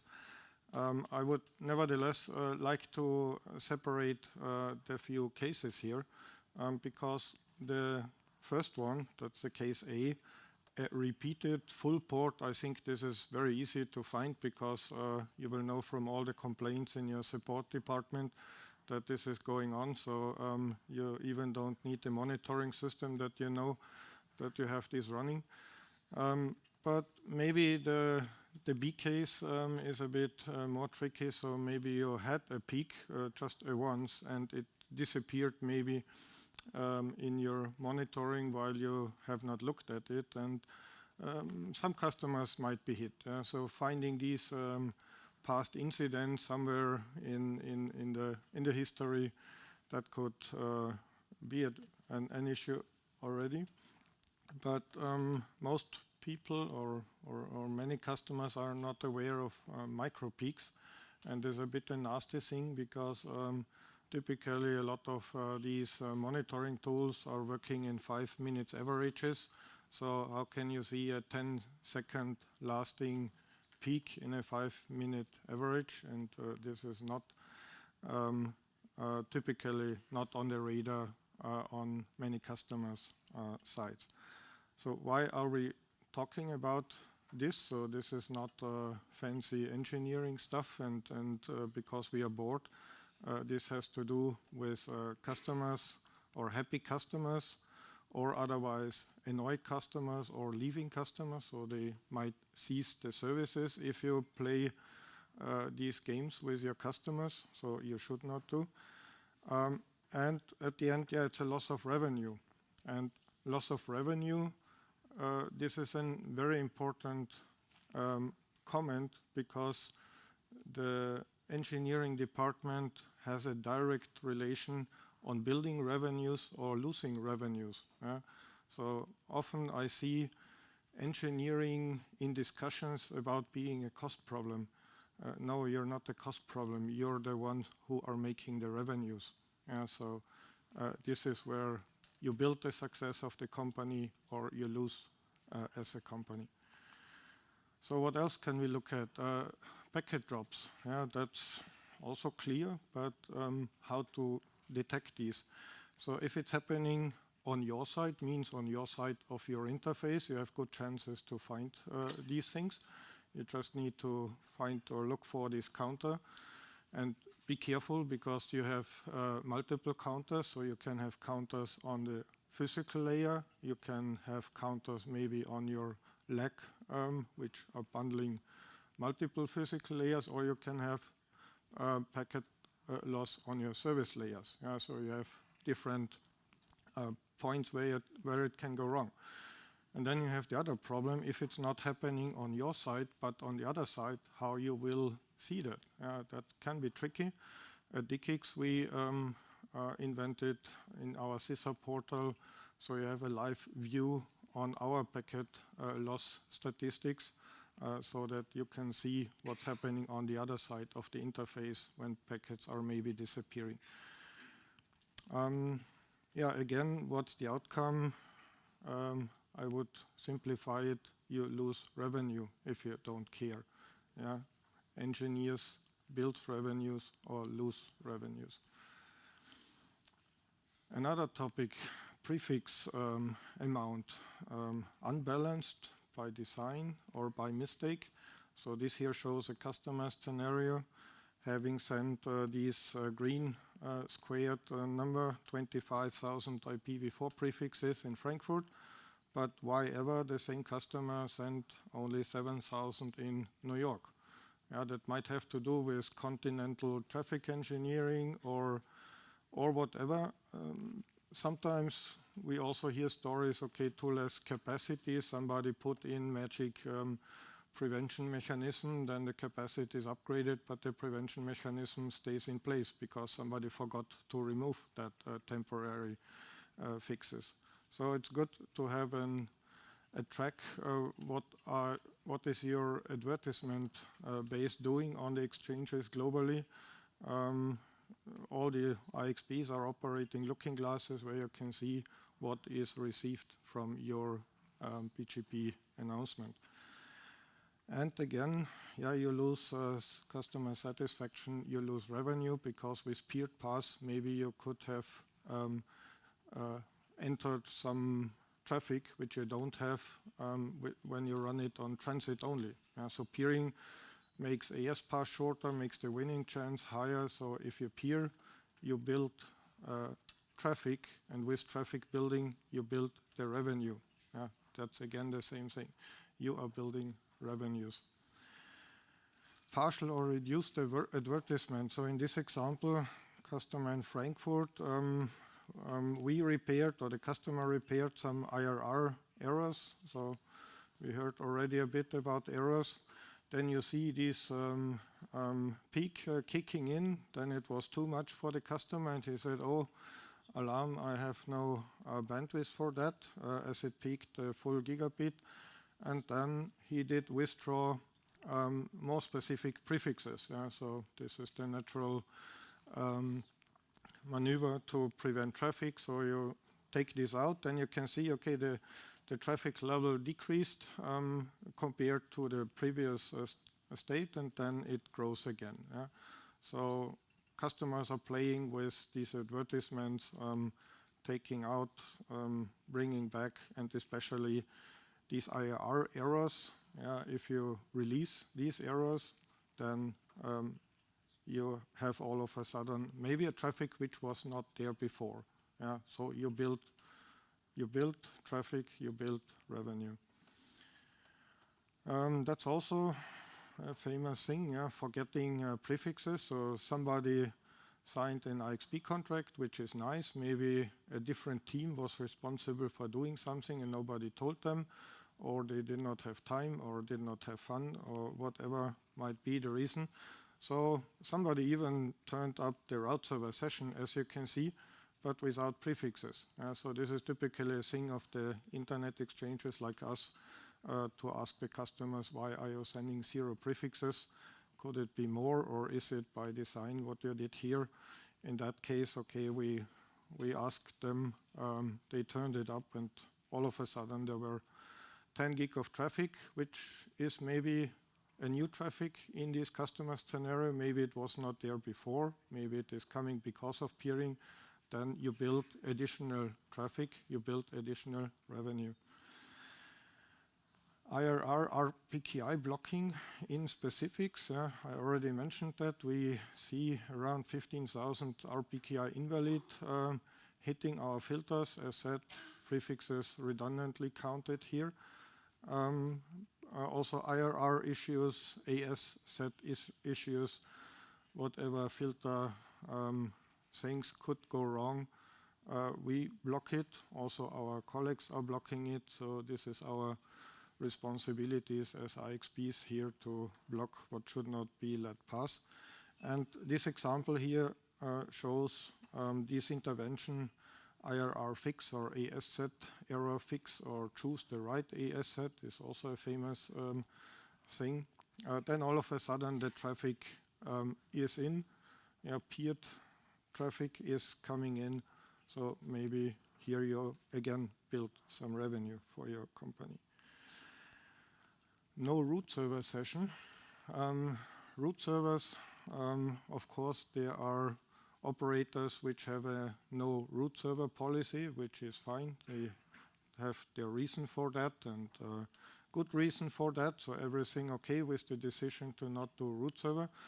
But we also have those customers who have forgotten to turn up the root server session, could be a case, or not having time for having that done, or not having known, or not knowing how. These are again the fields of our industry, of the IXP industry, to help customers, especially new customers. A special group is enterprise customers, which we see more and more on exchanges for various reasons. They need help with these questions. Maybe there are new engineering teams who are not aware of that. Somebody has to tell them or show them how this is done. In the example here, okay, you see this is a customer case, New York, 2016. So we advised to turn up the root server. He said, yes, of course, why it's not here? And all of a sudden, 5 gig of traffic was here, and maybe some additional revenue was here. Not configured major sessions. Those who are not on the root server, so you know, especially the big ones, Edgeo Limelight is typically not using route servers. Microsoft is typically not using route servers. Google is now disappearing from route servers. So with these guys, you need to ask for bilateral peering session. So that's not coming via the route server. You have to ask them or fill forms or whatever process. And you need to detect this, that it's not here. Remembering Nina's presentation from Kentic, they have a fantastic integration of PeeringDB. Maybe you'll find these recommendations in the Kentic portal if you use Kentic, or DKIX also has a customer portal where you see that basic flow information that maybe you have no traffic with Microsoft or the others. So what happens? You lose potential traffic, which you could bring on your network, means maybe there is some additional more revenue to grab for your company.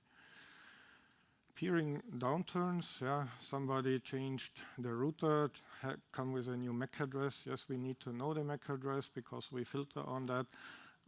So if this happens, or maybe somebody shut down the peering for whatever reason, don't forget, please, to return it up.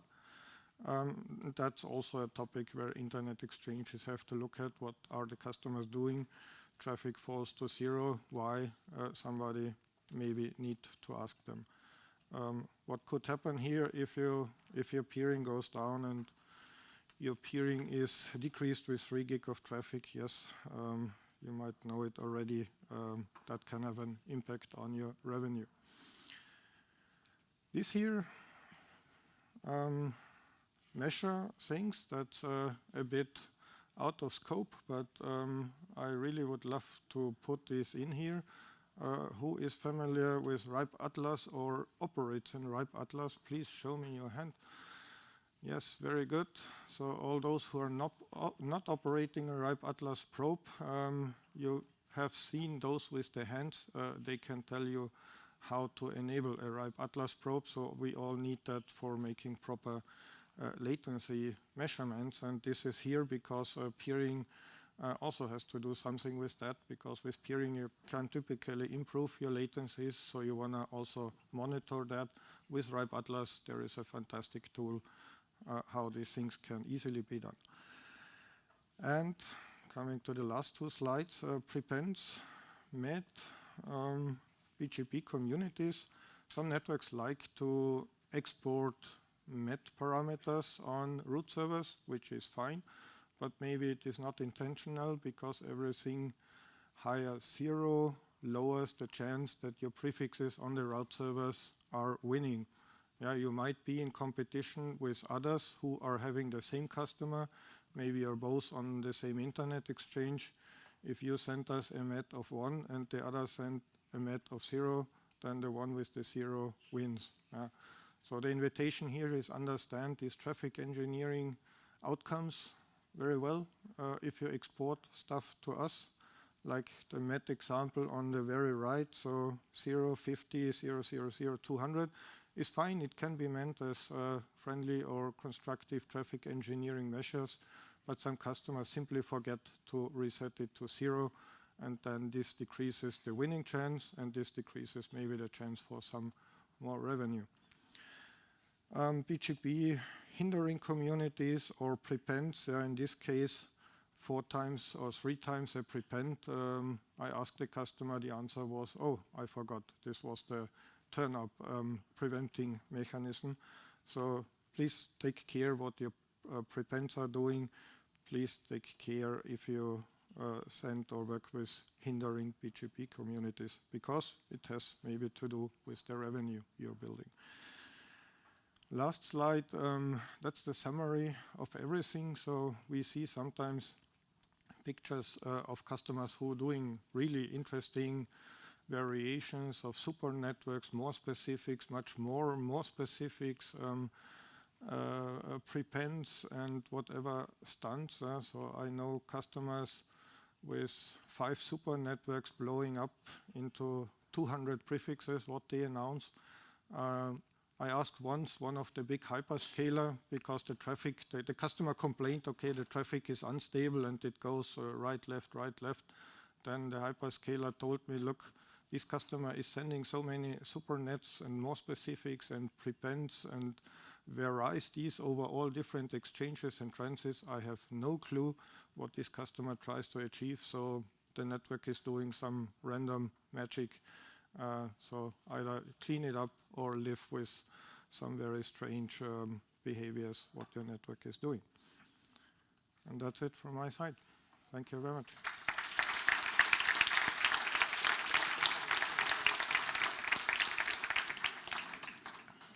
So thank you very much.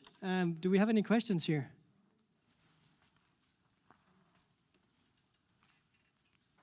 No, still just wants to go and have a beer, I see. Okay, thank you. Thank you much. Here you go.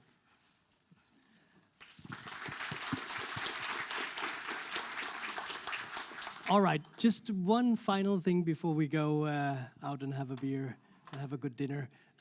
We are going to have a small quiz here, and just going to take a moment to get the laptop ready and everything. So it's going to be a quick quiz, and I'm sure it's going to be fun. So, well, let's just give them a hand off the pressure.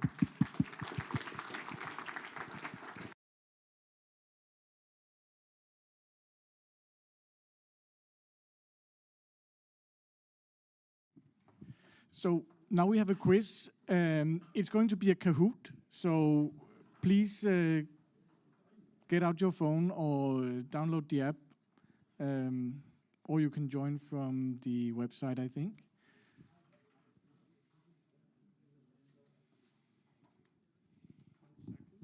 While we are waiting for everything to be ready, I just want to say that it's possible to give feedback on all the talks. if you go to the DKNOG website, the event website, DKNOG14.DKNOG.DK, there's a menu item called Surveys. If you click on Surveys, there's one survey for each talk. It's very, very simple. It's very, very short. So it's going to take just a few seconds to fill it in, or longer if you have a lot to say. So please do that while you still remember what the talk was about.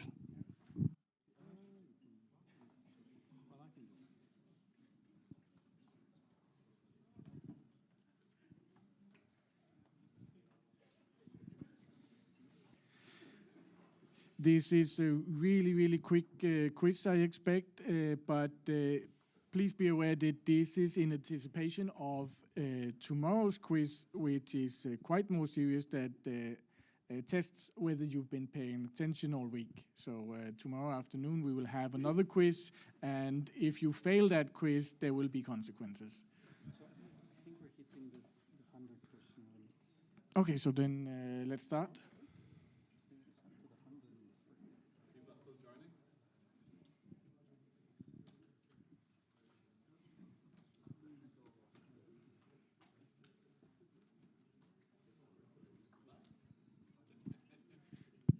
So the thing is, I was pretty sure there was a limit of 100 people in the room, but now I see 120 joined. So we'll see what happens. We'll see what happens, but if as I see people joining, I haven't seen the quiz yet. So he wrote it, and yeah, I'm just here we'll to help with the laptop. It's a very, very short quiz, so we can get to the social quite quickly. Tak, Lasse. Okay. Let's go. Let's go. So 5, 4. So this quiz is entitled 3, 2. I see people still joining. 1, 2, 1. I'll start.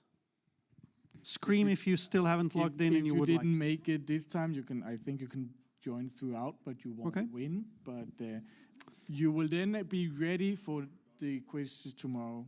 Okay. Let's go. Oh, no, I don't want that. So the quiz is named that data center, and what we will do is we will show you a data center and what is that data center. So this is obviously easiest if you are native, but this is a picture of a data center somewhere in Denmark.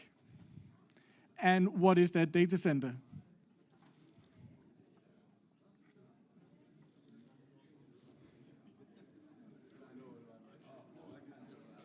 Yes, the majority of people actually knew this. This is the Telia data center in the Ørestad. Let's see if you are...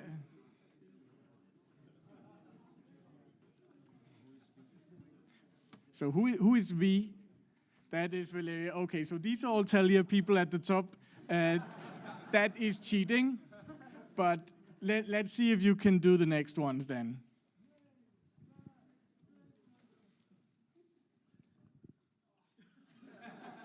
So where is this? I can help. This is not a Telia data center, so I should hope to see some other people at the top this time. By the way, the data center is the small thing at the bottom there. Yes, this is the CPCOM data center by the Hove transmitter. Some of you know this. And now we have Monrad there.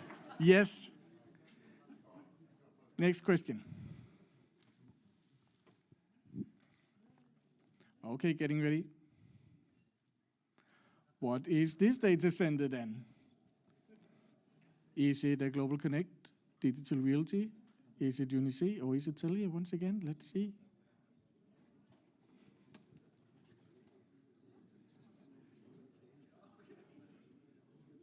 That was a more difficult one. This is also a Telia data center, and let's see if that is for all the Telia people again. No?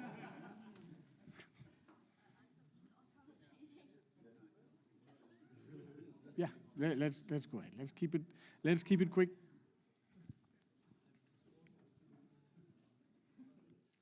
What is this data center?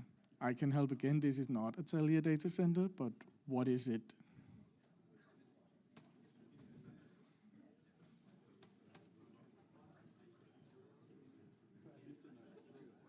Most of you answered, this is probably one of the most important data centers. Yes, this is the Housekeeping facility that is arguably one of the most important ones in Denmark.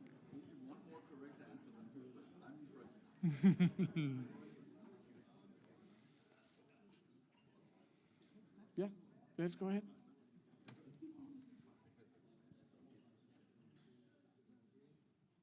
This one, I think, should be fairly easy.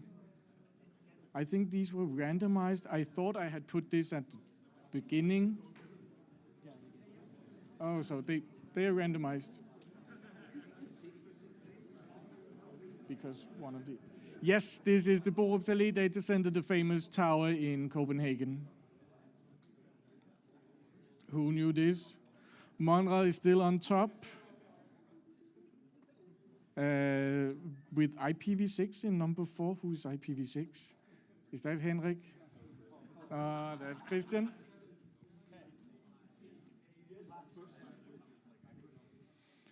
Okay, last question. What is this data center? This should be an easy one as well.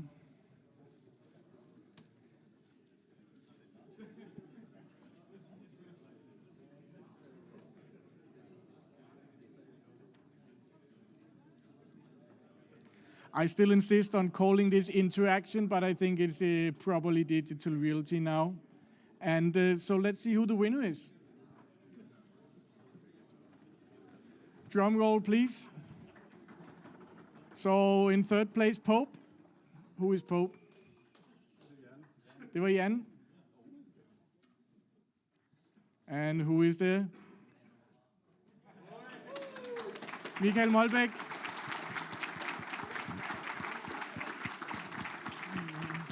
Monrad, there's a prize for you. There's a prize? Yes. A swift kick in the nuts? Your selection of custom one-offs. The I Love IPv6 pink t-shirt. Or the Ask Me About Network Documentation t-shirt.